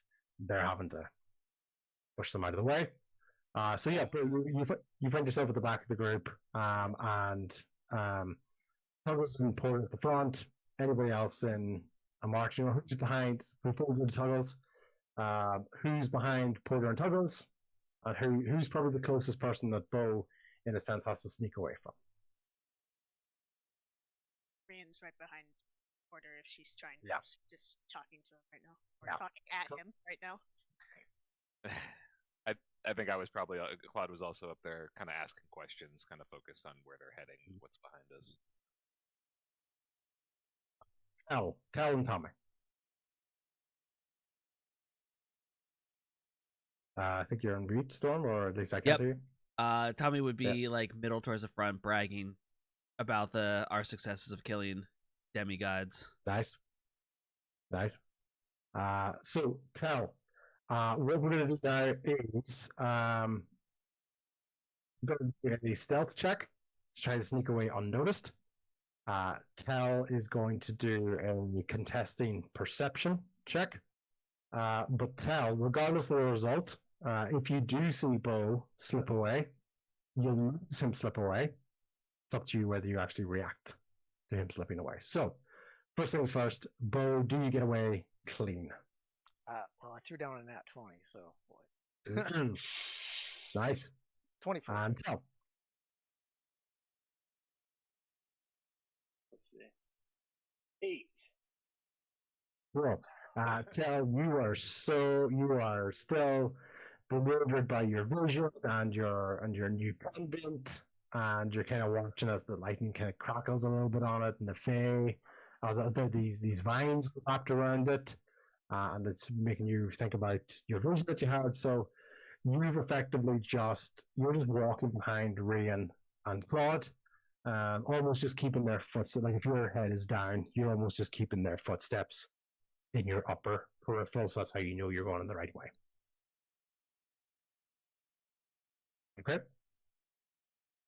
And Bo, you have basically successfully positioned yourself away that nobody has a notion that you're not at the back. Okay, everyone's kind of got their things at their toe. Tommy's bragging, Rian's asking questions, Claude's figuring out a plan of attack. Tuggles has got a new toy. Tuggles is making his way through the brush. Tel is looking at his new pendant. What do you want to do? Yeah, he just really wanted like all this.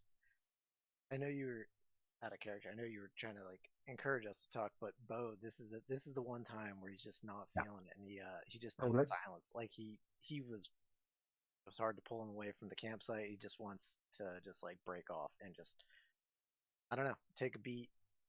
Maybe not lose the path. He just kind of like wants to wander off a little bit, just out. You could stay back. You could kind of like keep them. Like I said, it's not the craziest. Like the density of the forest is more due to the sheer size of it. Like it goes on 4 miles as opposed to just a large load of trees all backed up against it. Imagine like a wildlife reserve, a national park type thing. It wasn't even if you're sort of walking along and you briefly lose some people behind the tree, but then you see them again. So you can have as much sort of space as you want without losing the losing the party. Depending on what you say or what you want to do, I might do a survival check in case you do lose them. But that might just be the case of what direction are they going, or do you catch somebody going behind a tree and you have a general direction? Yeah, so it wasn't. It was more just like break off unseen Yeah. and just loaf, like lounge just for a minute. Not actively hiding, but kind of like Right. not move, not really continuing on, just kind of like Yeah. stopping. Yeah, you've gone unnoticed basically Yeah. by hanging back. No one's like, look, what's wrong with Bo? He's been all moody today at the back of the thing. Like no one has noticed. No one cares. That's kind of The back. Is there anything you want to do while you're there, or are you just using that as giving yourself a bit of space? I felt like a dog chasing a car. I'm gonna try to figure out what I want to do with it now. Okay. That's fine. Well, sure. If you think of something, you can always come back to it. But let's say as the party are moving, you're gradually increasing the bit of distance behind them if you want to. Okay? And if you come up with something, that's fine. No pressure. If you decide, you know what, I need to be up beside these guys, that's cool too. I'm probably gonna keep up maybe like half the pace that they're going. Okay. Well, that's absolutely fine. Right. So, Tuggles, I believe I didn't mean to cut you off there, but you're up at the front with Porter. Yeah, I was just trying to. I wanted to say that I want to try to be very intentional about like not disturbing the forest. Like, Yeah. you had mentioned like the guy with the machete, that kind of thing. I do want to clear the path, but I want to be very intentional about, just given my background, like not disturbing anything that's like moved is not going to be broken, that kind of thing. And you're not like Mhm. partially pushing them out of the way. It's like you almost get like lifting branches out of the way in case there might be a bird's nest up somewhere. Right. You're not like tramping through hedges in case there's burrows underneath or in case anything is sort of settled in there. And you get that sort of feeling as well. And Porter is basically following your line. He's not as nature conscious, but even if he was, you wouldn't be able to read it on his face. Yeah. It's Yeah. it's like I picture it's like very weird seeing what the party has only so far ever seen, like this force of destruction and like Yeah. massive just rage coming out of me, and I'm like very gentle and very intent about Yeah. like I'm holding a little baby or something. It's weird.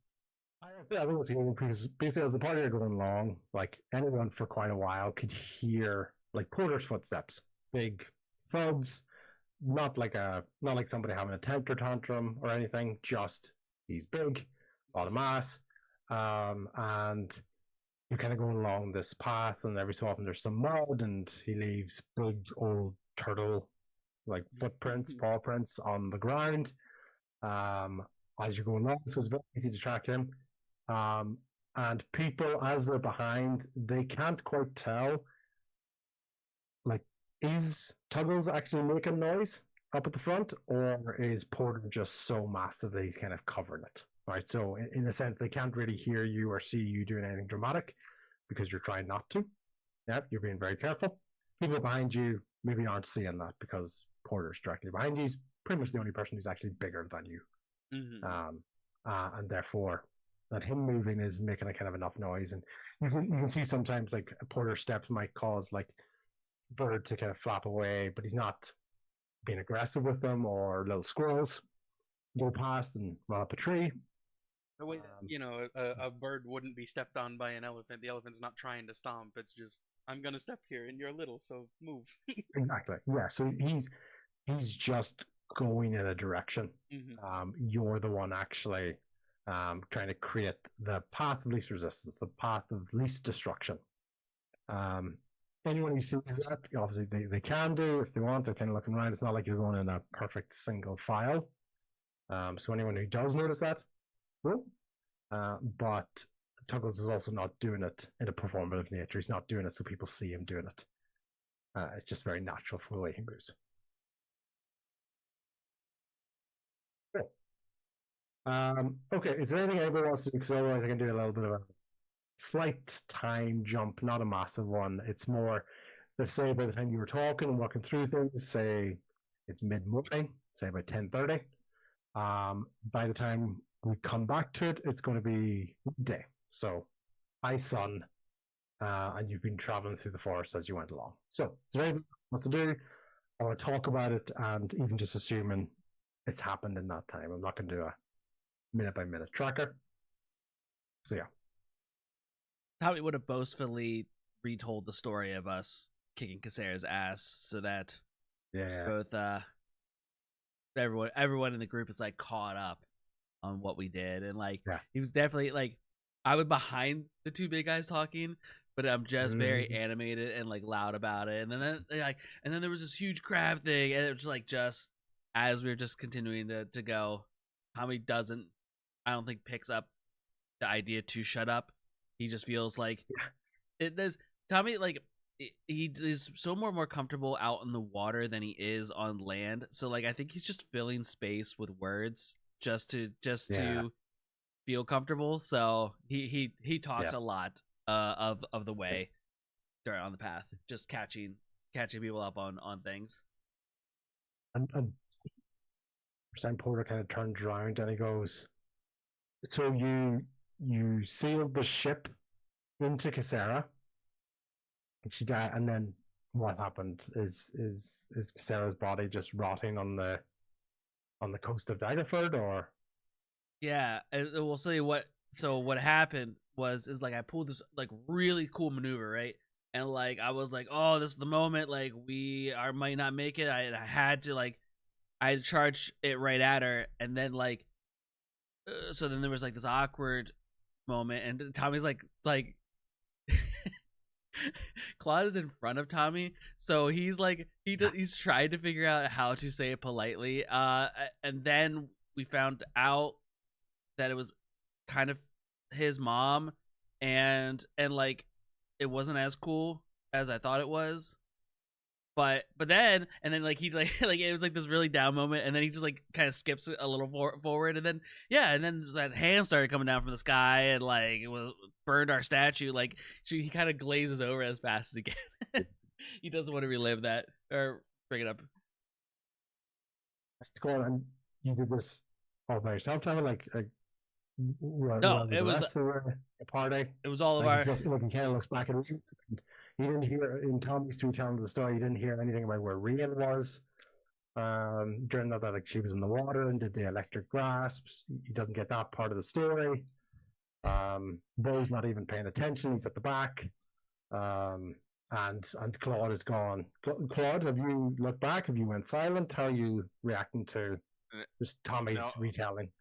All my trauma's back, and I'm in a pit of despair. Everything's ruined. Yeah. Just Claude is fucked.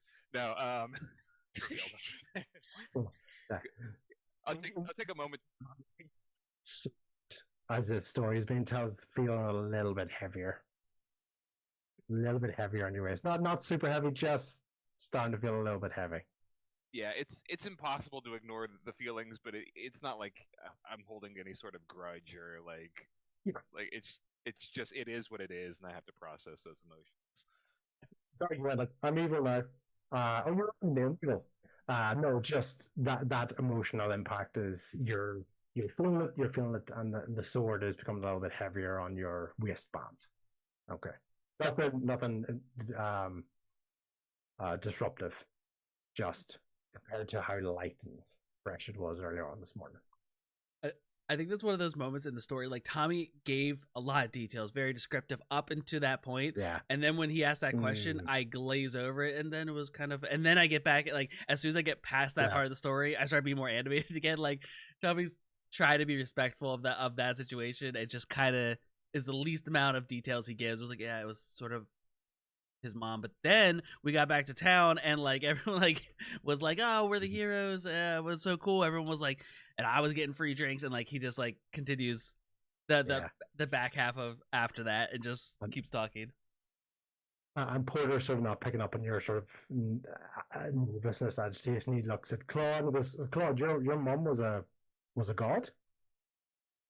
Demigod. Who was a water god?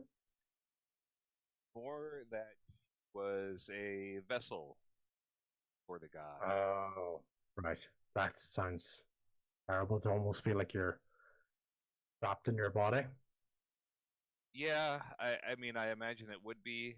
I didn't know her for most of my life because of this, so I don't know. It's a lot to process. It's behind us now, and I have to assume that she's at peace. What about this in this story? And this tentacle is going nuts, Yeah, nuts in her back, in that satchel that she has. Owen's kind of jumping up your legs, trying to sniff out, but you're sort of walking away. Owen's kind of like lightly brushing them off. Yeah. Hearing the word that just kind of puts Brian in a fear mode because that's like, what could be happening?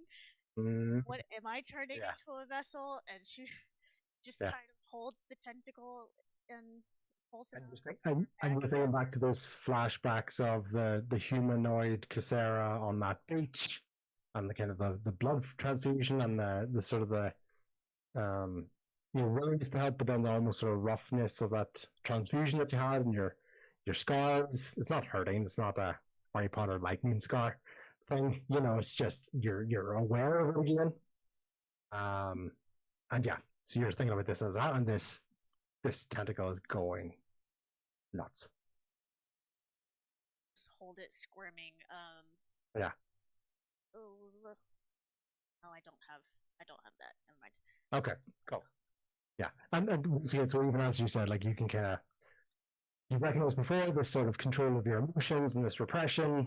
That's when this thing stops. You've kind of done this a couple of times, so maybe while you're walking along, you're trying to do that. You sort of notice because while Rian's trying to do that, she's kind of missing things. Like she's kind of like slightly tripping on stones and little like roots on the ground.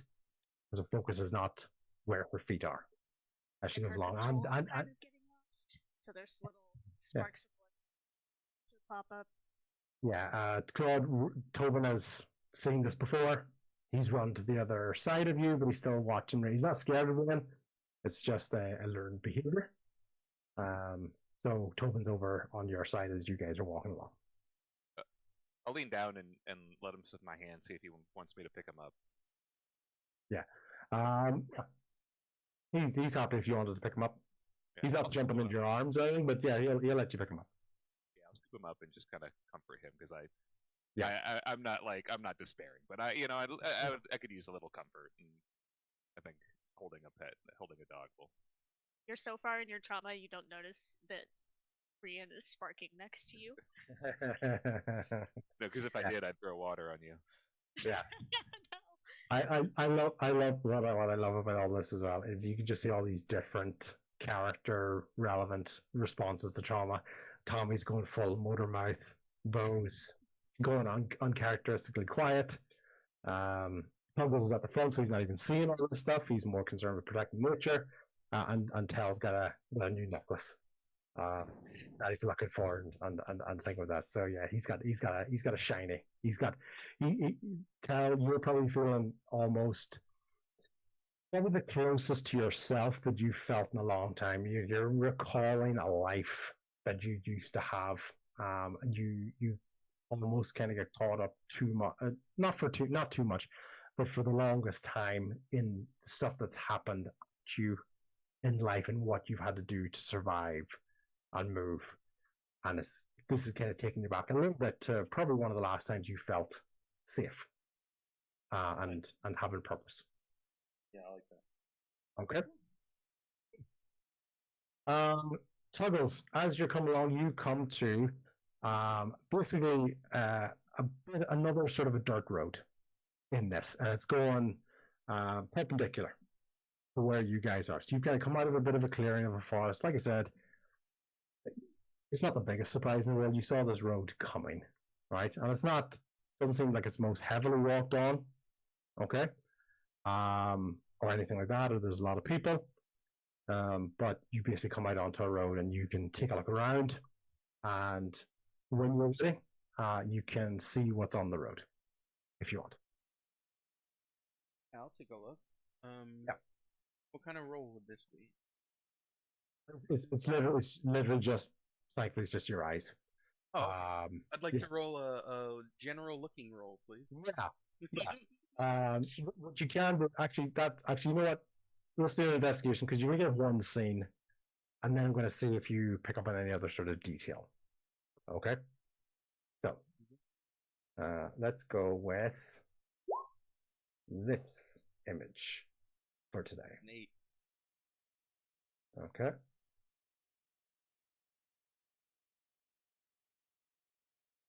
Oh. You can do investigation, you can do survival, whatever you want to do. Oh, yeah, survival is definitely a better one for me. Okay. Turn around and go back. Fuck that thing. It's a 12.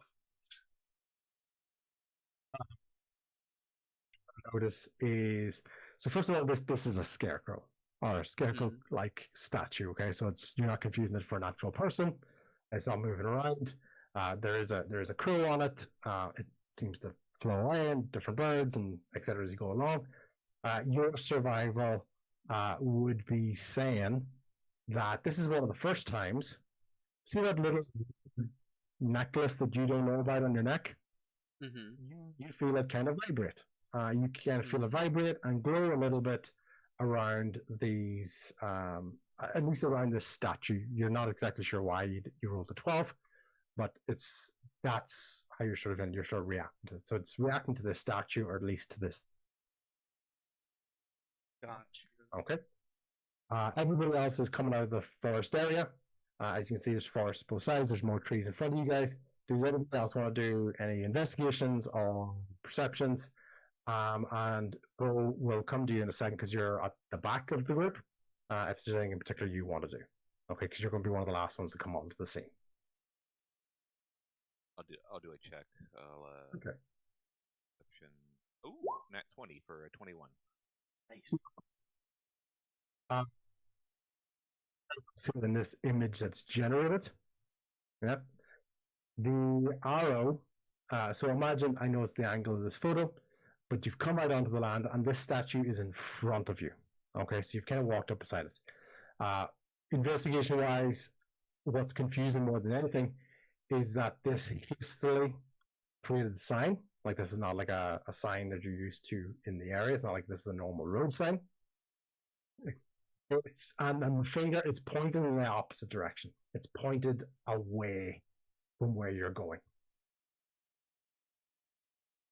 So it's almost pointing the way you came. So if you were coming this way, it's pointed that way. All right. 2 follow-up questions. Yep. Are there any words anywhere on the sign? Is it just blank, just the arrow? Just blank. It's literally just a hastily made up sign.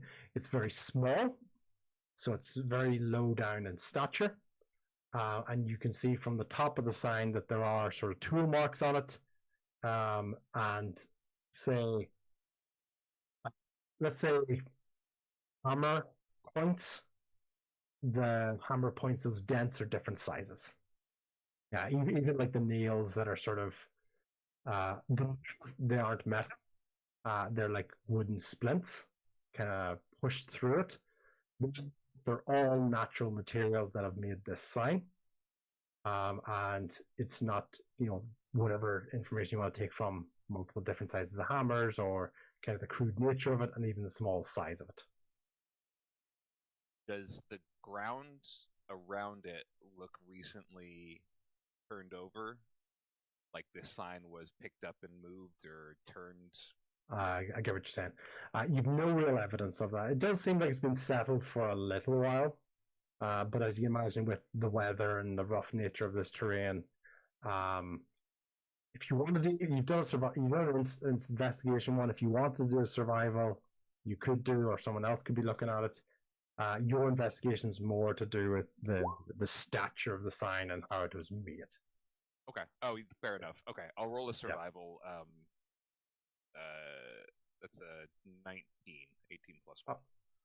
Yeah. Okay. So survival, you're sort of checking out the ground.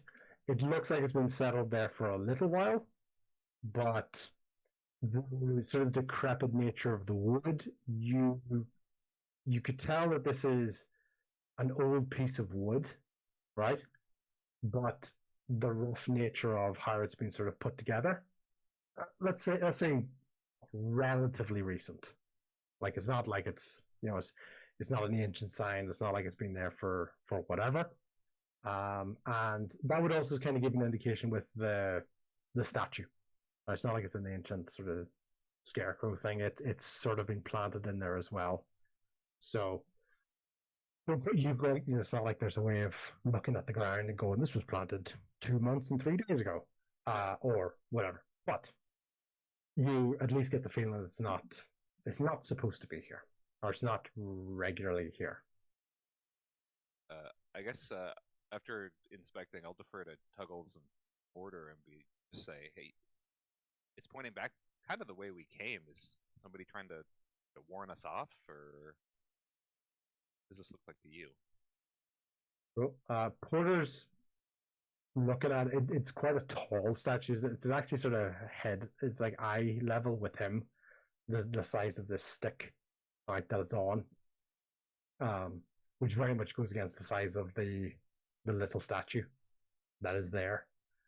But he's just looking at it and he's looking around. So actually 1 second. Tommy and Ryan are there, and tell if you've taken your focus off the pendant, you can look around as well. But that will give an idea for, and then Bo will come to yourself as you sort of rock up beside the party. So That was Tommy and Ryan. Has the tentacle stopped? It's stopped a little while ago. It was more in line with your emotional things as opposed to the environment, and it doesn't seem to be moving when looking at this.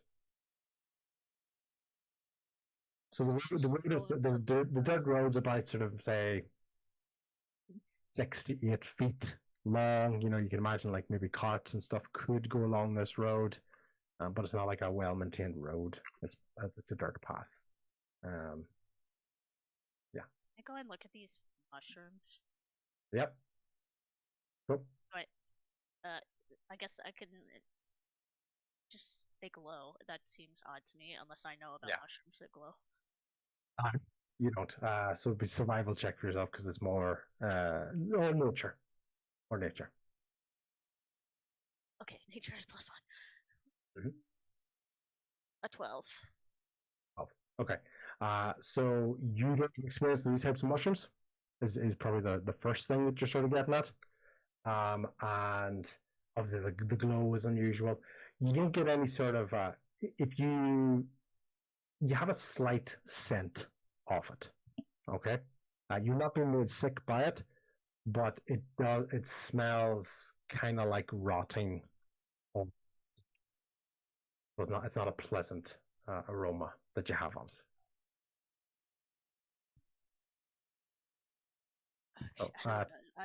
For once, she's gonna be a little cautious here and not automatically touch it and pick it up. Yeah. Okay, tell me.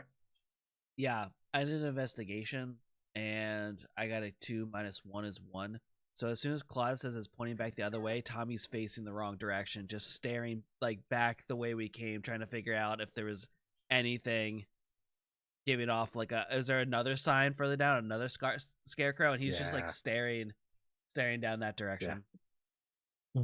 Still so awkward and timid from the situation that you created earlier on with your storytelling. You're almost like actively trying to not be involved in this in case you're afraid you say something else that'll go wrong. I'm doing the thing of like almost trying to suck up to Claude that Claude made a suggestion of that direction, that I immediately whip around, almost like agreeing with him, but I'm looking the wrong way now, so I'm just like facing back, like just like trying to take it in, like whatever Claude said, it has to be right. We must go back, and I'm just like staring back down the path to see if there's anything else. So you turned around quite quickly. We'll come to tell in 1 second. Bo, were you hiding? Were you just kind of fall back a little bit? Or?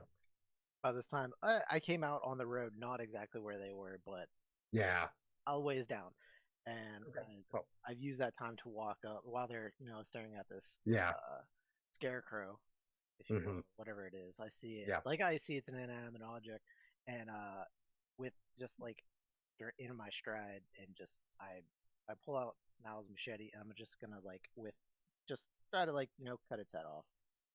Okay. Well, as you're walking towards it, from the direction, as you said, it was an interesting point. You came from a little bit further down the road. Okay. That's As you're walking towards it, something else catches your eye in the grass. Okay. okay. And what you see is this. So because you were coming from, so let's say this picture where it is in the back, you were coming from kind of like the background of that a little bit, even if it's like 10, 20 feet off to the side of them, and walking away towards the foreground of this picture. Okay. And off to the side, you can see this broken chunk of wood. Is there? All right. So then I won't be doing the first thing I said. What is? It's on the side of the road then. Intent. What? Okay. Sorry, you were walking there with intent, and you were, and then you've seen this, and you can choose to react. You can walk past, and you can chop its head off if you want, but just so you know, you do see that on the road beside you. I see it on the. All right. So I see it on the road. Is there any more in between me, them, and beyond them? Not in the direction you're walking towards, as you can see from the picture.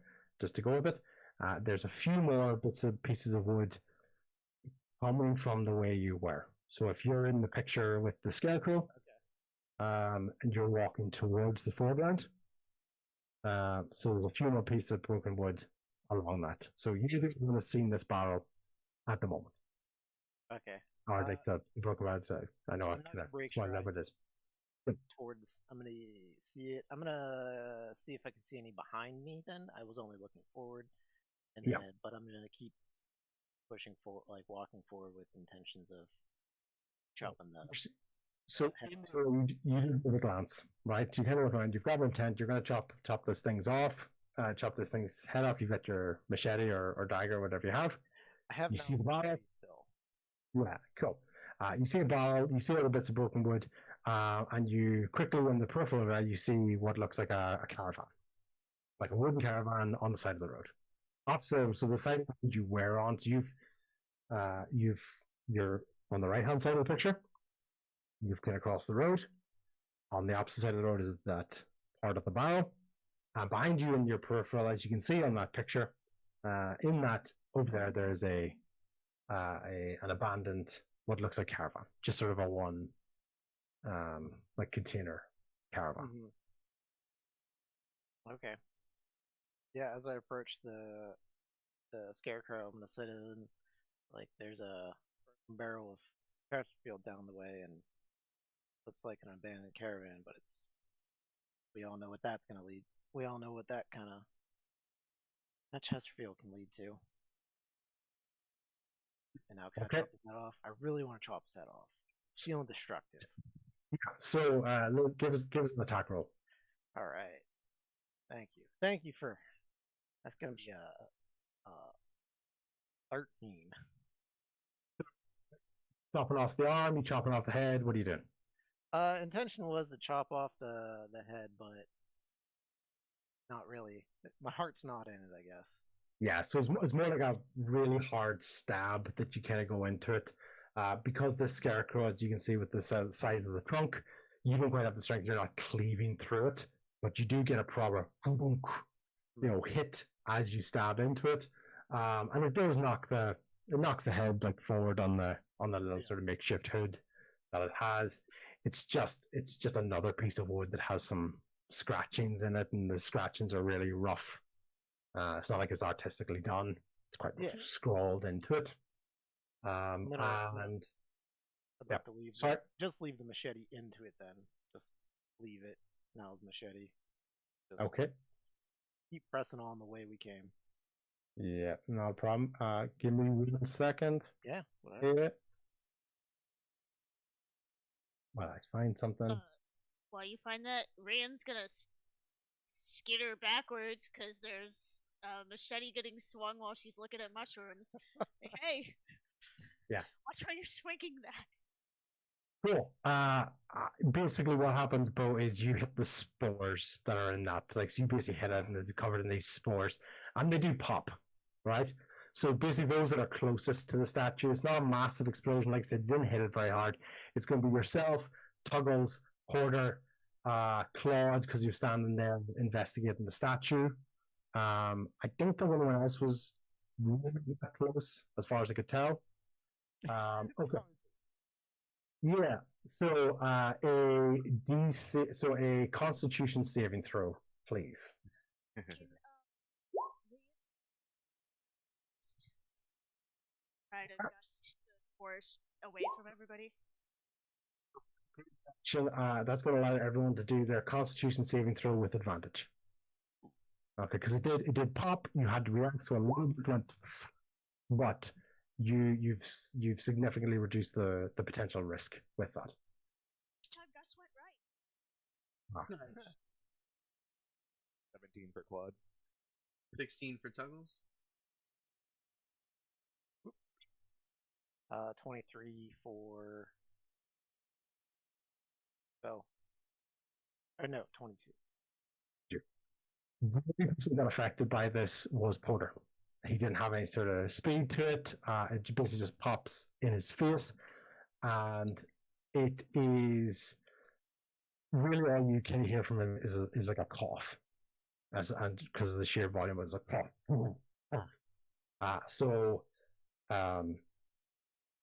And so basically he's taken some poison damage on that. It's not a huge amount. It's about 4 points of poison damage on that. He just looks at you once again. You don't really see any expression on it, but thankfully, because of Gust, none of the other party members took any poison damage from hitting those spores. Oh, Claude will approach Porter and be like, "Do you mind as I reach for lay on hands?" Mm-hmm. Yep. And I'll spend 5 points to neutralize poison affecting a creature. When you do lay on, so are you're touching him when you do that? Is that correct? I believe I have to make contact. Yeah, okay. But I'll make sure that he's okay with me. Like, I'm not just. Fine. Like, I was just more checking because in terms of the description, right? You do that. He looks at you. You get a nod. What you thought was your hands are very, very cold when you touch Porter. Right? That's all this, right? There's not a lot of natural warmth in that, even as sort of when you were touching it. You've been walking all day, but your hands are very cold.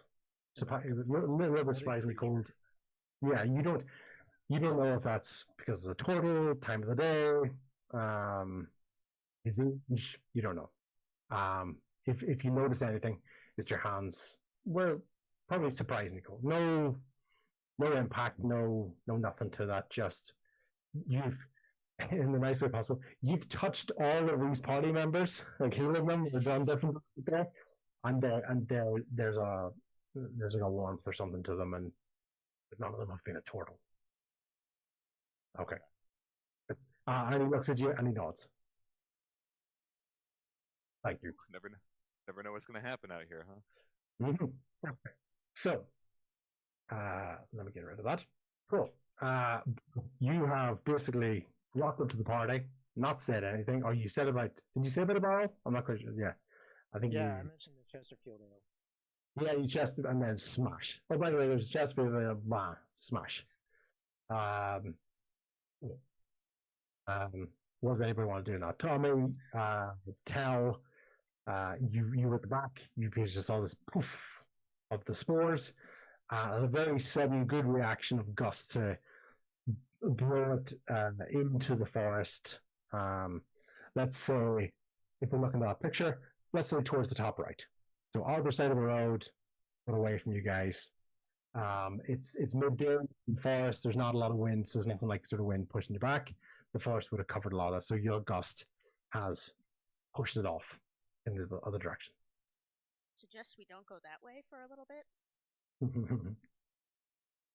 Yeah, it doesn't cover. It just goes into the forest and that sort of side of the trees.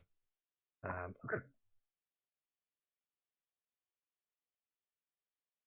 Everybody sort of dodged or jumped or was able to hold their breath. The ones that weren't affected by the spores, and Rain was able to push that away. So yeah, we're good. Thankfully, Claude had put Tobin down at that stage, so he didn't have to do a saving throw. And we'll go to the last person we haven't talked to yet at the moment is if there's anything that Tell wants to do. Can I like look into the woods and see if I recognize any like the wood structure or maybe if it matches the vine from my vision or anything like that? Do like an investigation or a nature check, whichever one suits you best.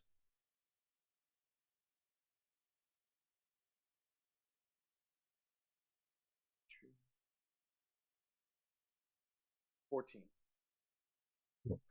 No recollection to or connection to the sort of the vines that you're talking about or the roots that you've seen along the way so far. Okay. I'm just along for the ride then. Okay, that's fine. Totally fine. And I do a perception check to see if I can hear any like rowdy parties or anything going on right now. Yep. Can do. So you're basically trying to listen to the quiet. The only echo you would hear at the moment is your machete having gone into the wood, but that disappears quite quickly. Least helpful 13. Yeah, you don't hear anything noticeable. There's no like obvious parties or anything, or groups, or even say rustling in the bushes. The only thing you're really hearing is the remnants of like the gust that Rain used, pushing through branches and hedges and stuff. All right. He's gonna turn around and say, "Well, do we want to keep going? What is this? Or do we want to? There's that caravan down the way." And he points ominously. It's pristine, you know, like every guillotine you've seen on this adventure so far. It's pristine. It's super clear. No, it is abandoned, and you can see like a broken wheel on it, and even as you're looking down the road, and everybody can kind of, as you're looking that direction now, you can see the bits of the broken barrels on the side. You can't see what's on the side of them. It's just not that angle. Bo saw it because he was walking past it. But you can see like that broken barrel, and you can see in the distance, because it's like midday, it's quite bright, especially this opening between the trees. So you can kind of see it quite clearly there. I'd thought a look at the barrel and try to remember if Chesterfield was the ale that we had at the bar in Luskin. Yeah, do you want to do that in a history check? Wait, what? I didn't put it in my notes. I just thought it had been mentioned before, but I'll do a history. Oh, pretty good. 16. Yeah, it was. And in fact, what you remember is that there was a new type of beer that had been released that you guys did not get to sample because it had sold out. Okay, it wasn't the Chesterfield. Yeah, so you know it was Chesterfield. Chesterfield, as you can imagine, has different brands.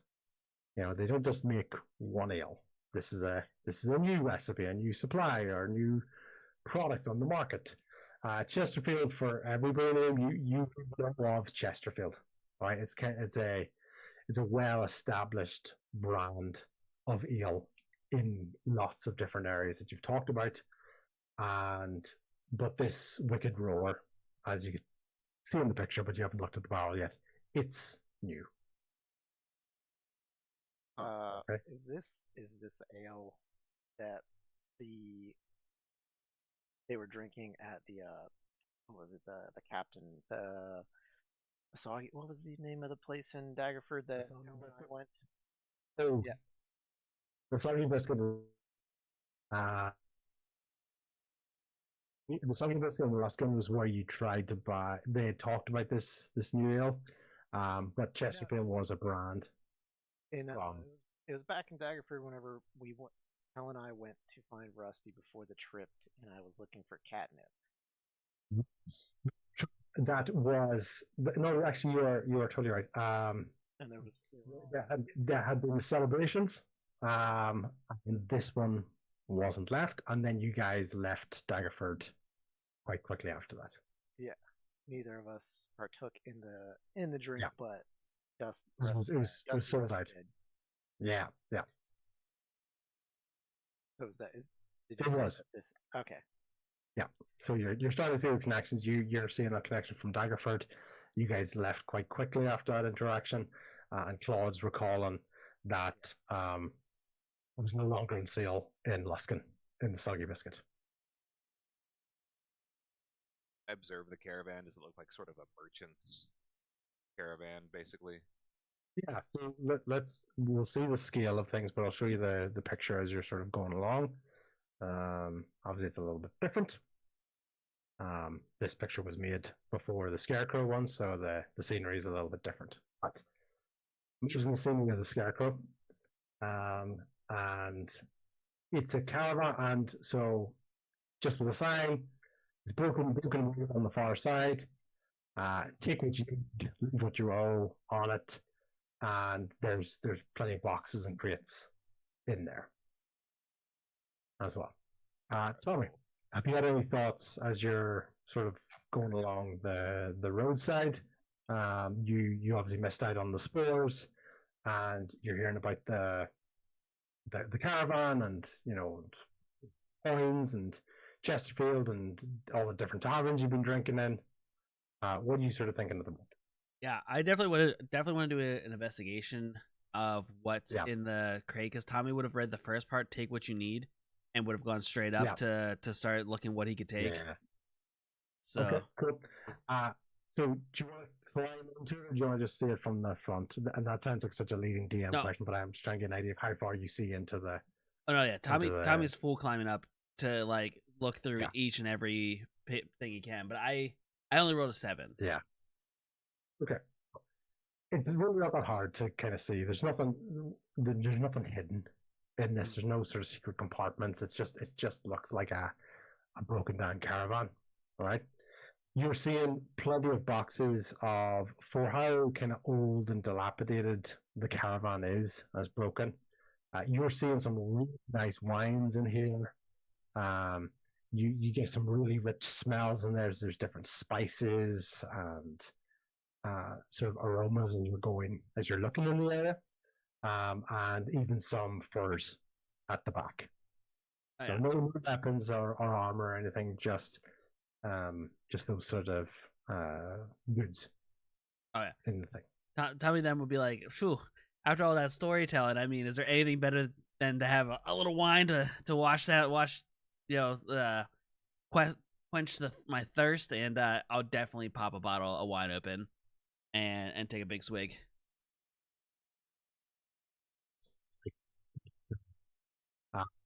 What'd you say?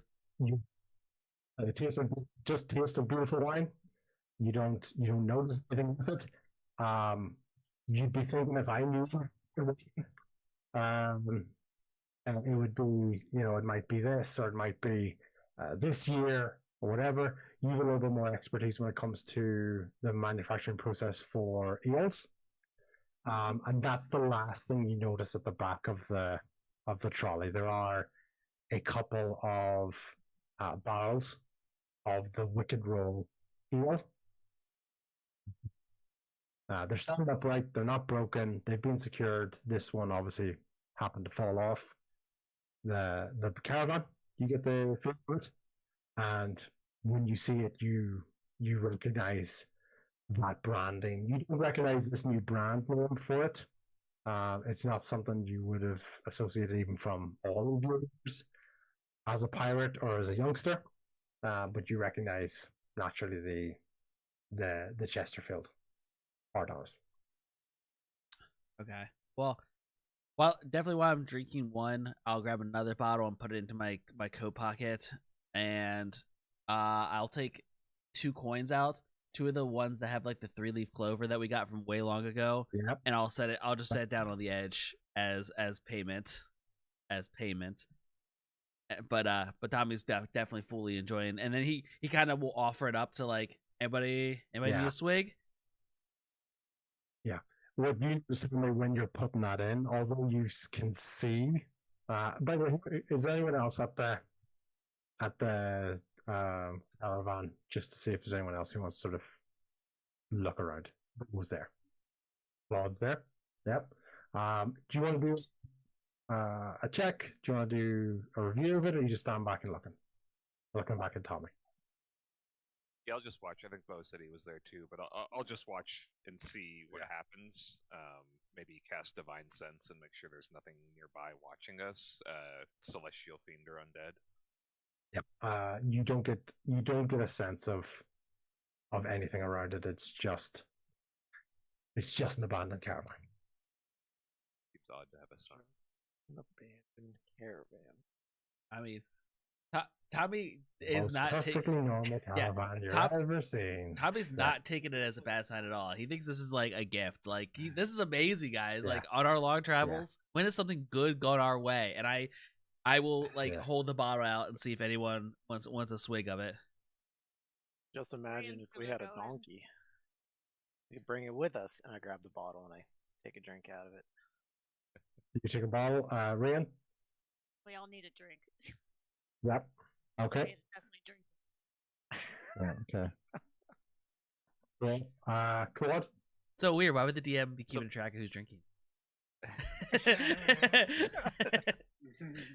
Throughout the session. Claude's kind of like between the scarecrow and the arrow, seemingly being like it's nonsensical, and so this abandoned caravan seems out of place. Especially the sign seems ominous to him, especially with alcohol being abandoned. Alcohol is valuable, like it sells, and the fact that it's left here and not picked clean feels strange to him. Like a merchant caravan, like they don't just abandon their goods for no reason. Yeah, I'm gonna be the DD, so no drinking for me tonight. No drinking for you, okay, Tal. Very good. Very responsible. Toggles. Did you follow up the party? I'm just kind of used to kind of sticking around you guys. You know, like I said, he's generally there to keep an eye out, so you wouldn't really want anybody walking off on their own. Yeah, I followed. I've kind of just been hanging back though. Not really doing too much with the caravan. I am not going to have any. I don't think Tuggles drinks. I think he's kind of abstained so far. Yeah. Not like outwardly, like What an absolute loser. They don't have like beer, and the most I can get is maybe like a half rotten fruit sometimes, and get a little wonky off it, you know. Dear. As you throw the coins into the basket, you've got your two coins. They go in. They go into the basket. All you hear is it hitting the basket. Okay, so it just hits the thatchwork of the basket, and by that I mean when you look at it, there are no other coins in the basket. So you feel very good about yourself as being the only person who's actually paid for anything that's in there. But are okay. those the counterfeit coins? I can't remember if the clover ones. Yeah, yes, they are very much the counterfeit ones that I took from that town. But it's payment. It's coin. It's coinage. I paid. So he's come across this caravan. So it looks like we're the first ones, or I just think no one else has paid or put anything into it. You think no one else has paid, so you can tell that other stuff has been taken. Like when you look in the crates for the wine, it's not like every single wine bottle was still there. Mm-hmm. Some of it was taken. The barrel you saw on the ground, you know, maybe it was discarded, maybe it fell off. You don't know. And even things like uneven stacks of like the furs, or you know the pouches of the spices and things like that. There, it's uneven. It doesn't look like they filled it up perfectly, and it's still full perfectly. It's been tampered with. You maybe you see like a different footprint in there or something. There's signs that other people have been in there, but the basket was empty. Gotcha. Yeah. Okay. So, So that's the abandoned merchant caravan. Does anybody else want to take a look at anything, or do you want to hit the road again? Porter has basically taken a look around. He's figured out where to go next, and he's just waiting on you guys, not impatiently or anything. He's just the direction that they would go. And he's maybe looking at Tuggles to see what Tuggles wants to do. Or Porter, any drink for you, my friend? no, thank you, my friend. Or for me? To be honest, it would take too much of it to even get me tipsy. There's a big barrel in the back. You can take a look in there. See. Too bad we can't bring that with us. Tommy literally thinks about it for a minute. Yep. This will have to do for now. Yeah. You look back at the barrel. You see the branding on it. You get a little chill up your spine, but you go back to your drinking to calm your nerves. What's the barrel of, Tommy? The Chesterfield? Chesterfield what? So is the Wicked Roar words on these ones too? Okay. So this is the same barrels. It's the Chesterfield Wicked Roar.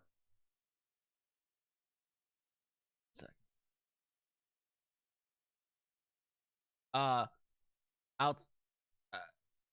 I know this? Is that the name of? Okay, then Tommy won't say it though. Tommy doesn't say it to the group, but he recognizes the name of it, but just almost don't want to bring up my past type things. Chesterfield, well known company with delicious different types of beer. I don't think I've tried this one particularly. Maybe at some point I'll get to have a little bit, but I'm pretty content with this. Is it a red or white wine, DM? A red. Good choice. I'm completely fine with the red at the moment. That's it. You're everyone else totally agrees. You've heard of Chesterfield. So and even you're thinking back, Tommy, he's a pirate. He's probably drank himself under the table many times. Can I do an insight on Tommy to see if he's trying to deflect from me asking what brand it is? And then Tommy can roll a counter deception to see if Bo buys it or not. I got a 17. I got a 10. But Tommy's clearly playing it off that he doesn't know anything more about this beer than someone else. You know everybody knows this beer. But he also intentionally chose the wine. Yeah. That was a big old thing of beer. And this is the same guy who drank the unknown beer in the Magful Swamp that led him to get sick. And the first time that Gus didn't work out properly for us as a group. So maybe he's had bad experience with the beer and he's moved on to wine. Maybe he thinks the wine is more valuable. You can't figure it out, and you can't really figure out which line of questioning to go with. But something's up. I know he's deflecting. I'm gonna after seeing the Chesterfield, the barrel, I automatically assume it's the same Wicked Roar. Bo's gonna climb in and stab the bottom of the barrel to just let it out and say, let's try to do some good for some others. This stuff isn't good for anyone. So I'm gonna try to basically just drain it. You definitely see a little bit of a sunken look just for a moment on Tommy of good alcohol going to waste, but doesn't say anything. You stab it, he's like trust me, nobody should be drinking that, Tommy. Yeah, no. Yeah, for sure. I want to ask about this stuff just out of curiosity because Tuggles doesn't know anything about. He doesn't know Chesterfield like everyone knows Chesterfield. What's up with that? Does anybody want to take this? Tommy, the beer expert. Yeah, just for my travels, big guy. This is just one of the more well-known beer distributor companies that you'll find in big bars and little bars. Pretty much where you go, it's well traveled. Yeah, but like, what's wrong? Like, why drain it, right? Like, what's wrong with it? Like, That is it stuff, is it yucky or no, it does, that does something to people. It makes them aggressive, like even more than just a normal drink. My experience has been that alcohol makes most men aggressive when they've had too much. As you look down, so you're kind of explaining this as you go along. As you look at your dagger, as this is pouring out, so you can't really see much. You see the beer is pouring, it's coming out of the bottom of the barrel, and it's a dirty timber caravan. You can't really see much. Okay.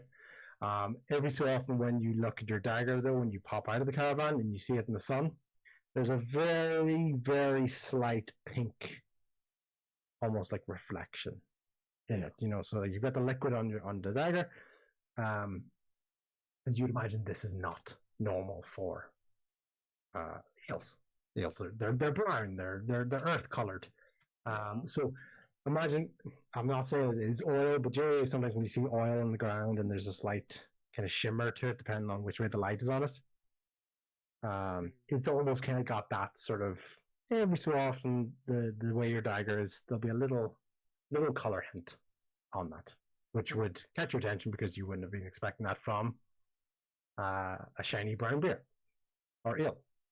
Yeah. Okay. Have you ever seen beer before, like ale? I mean, ever tried it? Just in my passings through towns when I had to, but I'm a wild dweller. I'm from the forest. I don't. Yeah. Well, tell me, is this something you'd want to try and like show them the dagger and show look, this isn't right. Show them the. No. If you don't mind, gentlemen, our friend here has had some previous issues, not only with anger, but with seeing things that are not there. I would not recommend that he drinks alcohol, even for his size. But, Puggles, it is your choice. No, I'm okay. I'm not telling him to try it, Porter. I'm just saying, look at my blade. Look at this. This isn't normal. Yeah, There's something wrong with this. That's not a good color for an ale. Okay. And at that point, Porter's up to go. Okay. And he's going to make his way towards the forest opening. Once again, just because he believes that's where we're going, and he's basically ultimately trying to find the neck of the woods. Bo's gonna load up on a few bottles of wine. Okay. So interact with the caravan, interact with each other. We're at that sort of natural, nice stopping point. So we're going to have one more, let's call it scenario, as we continue our travels. But does anybody else want to do anything before we leave the caravan? Claude will linger behind a little bit. So as everybody moves on, I'm going to leave whatever I think the equivalent amount of gold for the barrel and the wine that Bo took is. I'm going to leave it in the basket because I feel like something is suspicious about this. So however much you tell me I think that it would be, I'll just quietly put it in the basket. I'm not going to throw it in there. I just want to that sounds like a Claude decision, because you'd have no external inspiration for what Claude thinks those wines are worth. There's no sign, there's no price tags, there's nothing. Between the barrel and Bo said a couple of bottles, I'll leave like 3 bottles. 3 bottles. I said a few, and I'm gonna define it. As he's walking away, he's got his hands up in the air with the 3 bottles, holding them by the neck of them, just like, see, I got 3. Bruins drinking away at home. Yeah. I don't 10, 8 gold maybe. Stick it in. I can't tell you what if there is even a right answer. It could just be a basket. I'll quietly put 8 coins in 8 gold in the basket. Oh, you keep track that you put 8 gold, 8 real gold, alongside Tommy's 2 creative goals. They're gold. They're real gold. Yeah, totally. Okay. So, anybody else want to do anything before we skip on? No. Cool. The party are basically going to keep traveling as they go through the trees and stuff, and this is a good long distance you're traveling through the forest. It is thick. There has been the odd little road as you went along, similar to this, but nothing really telling on that. And as the party get towards dusk, starting to get a little bit darker, the sun's starting to get a little bit lower, and you come into an area where you can see a little bit into the distance. There's some smaller trees, and as we're going along, and the last thing the party sees before we close today's session is, turn this off, and Hey, What's happening? in the distance, you start to hear a little bit of faint music, some random animal sounds, and just over the treetop, still a little bit of a medium distance into the future, you see the top of a traveling circus. And that is today's session. we found the circus. Finally Yeah. happening. Or did The only circus reason we find came to us? Bust Luskin. out the clown uniform again. I'm sure it's gonna go just fine. It's fine. I'll be right. Creepy happening. I'll be right back, gang.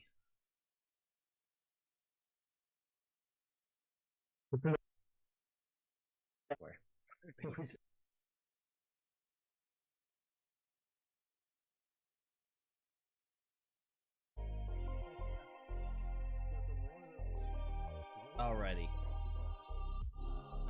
Oh, my little ad thing is broken. Let's fix that. Okay. Alright, everybody. Thank you very much for hanging out and watching another D&D session. I eventually will get it edited up and on the YouTube channel, so make sure you subscribe there so that you can watch it. Yeah, I appreciate y'all. I might be on again later. We'll see. If not, have yourselves a very wonderful weekend, and I will catch you guys all next week. Bye-bye for now.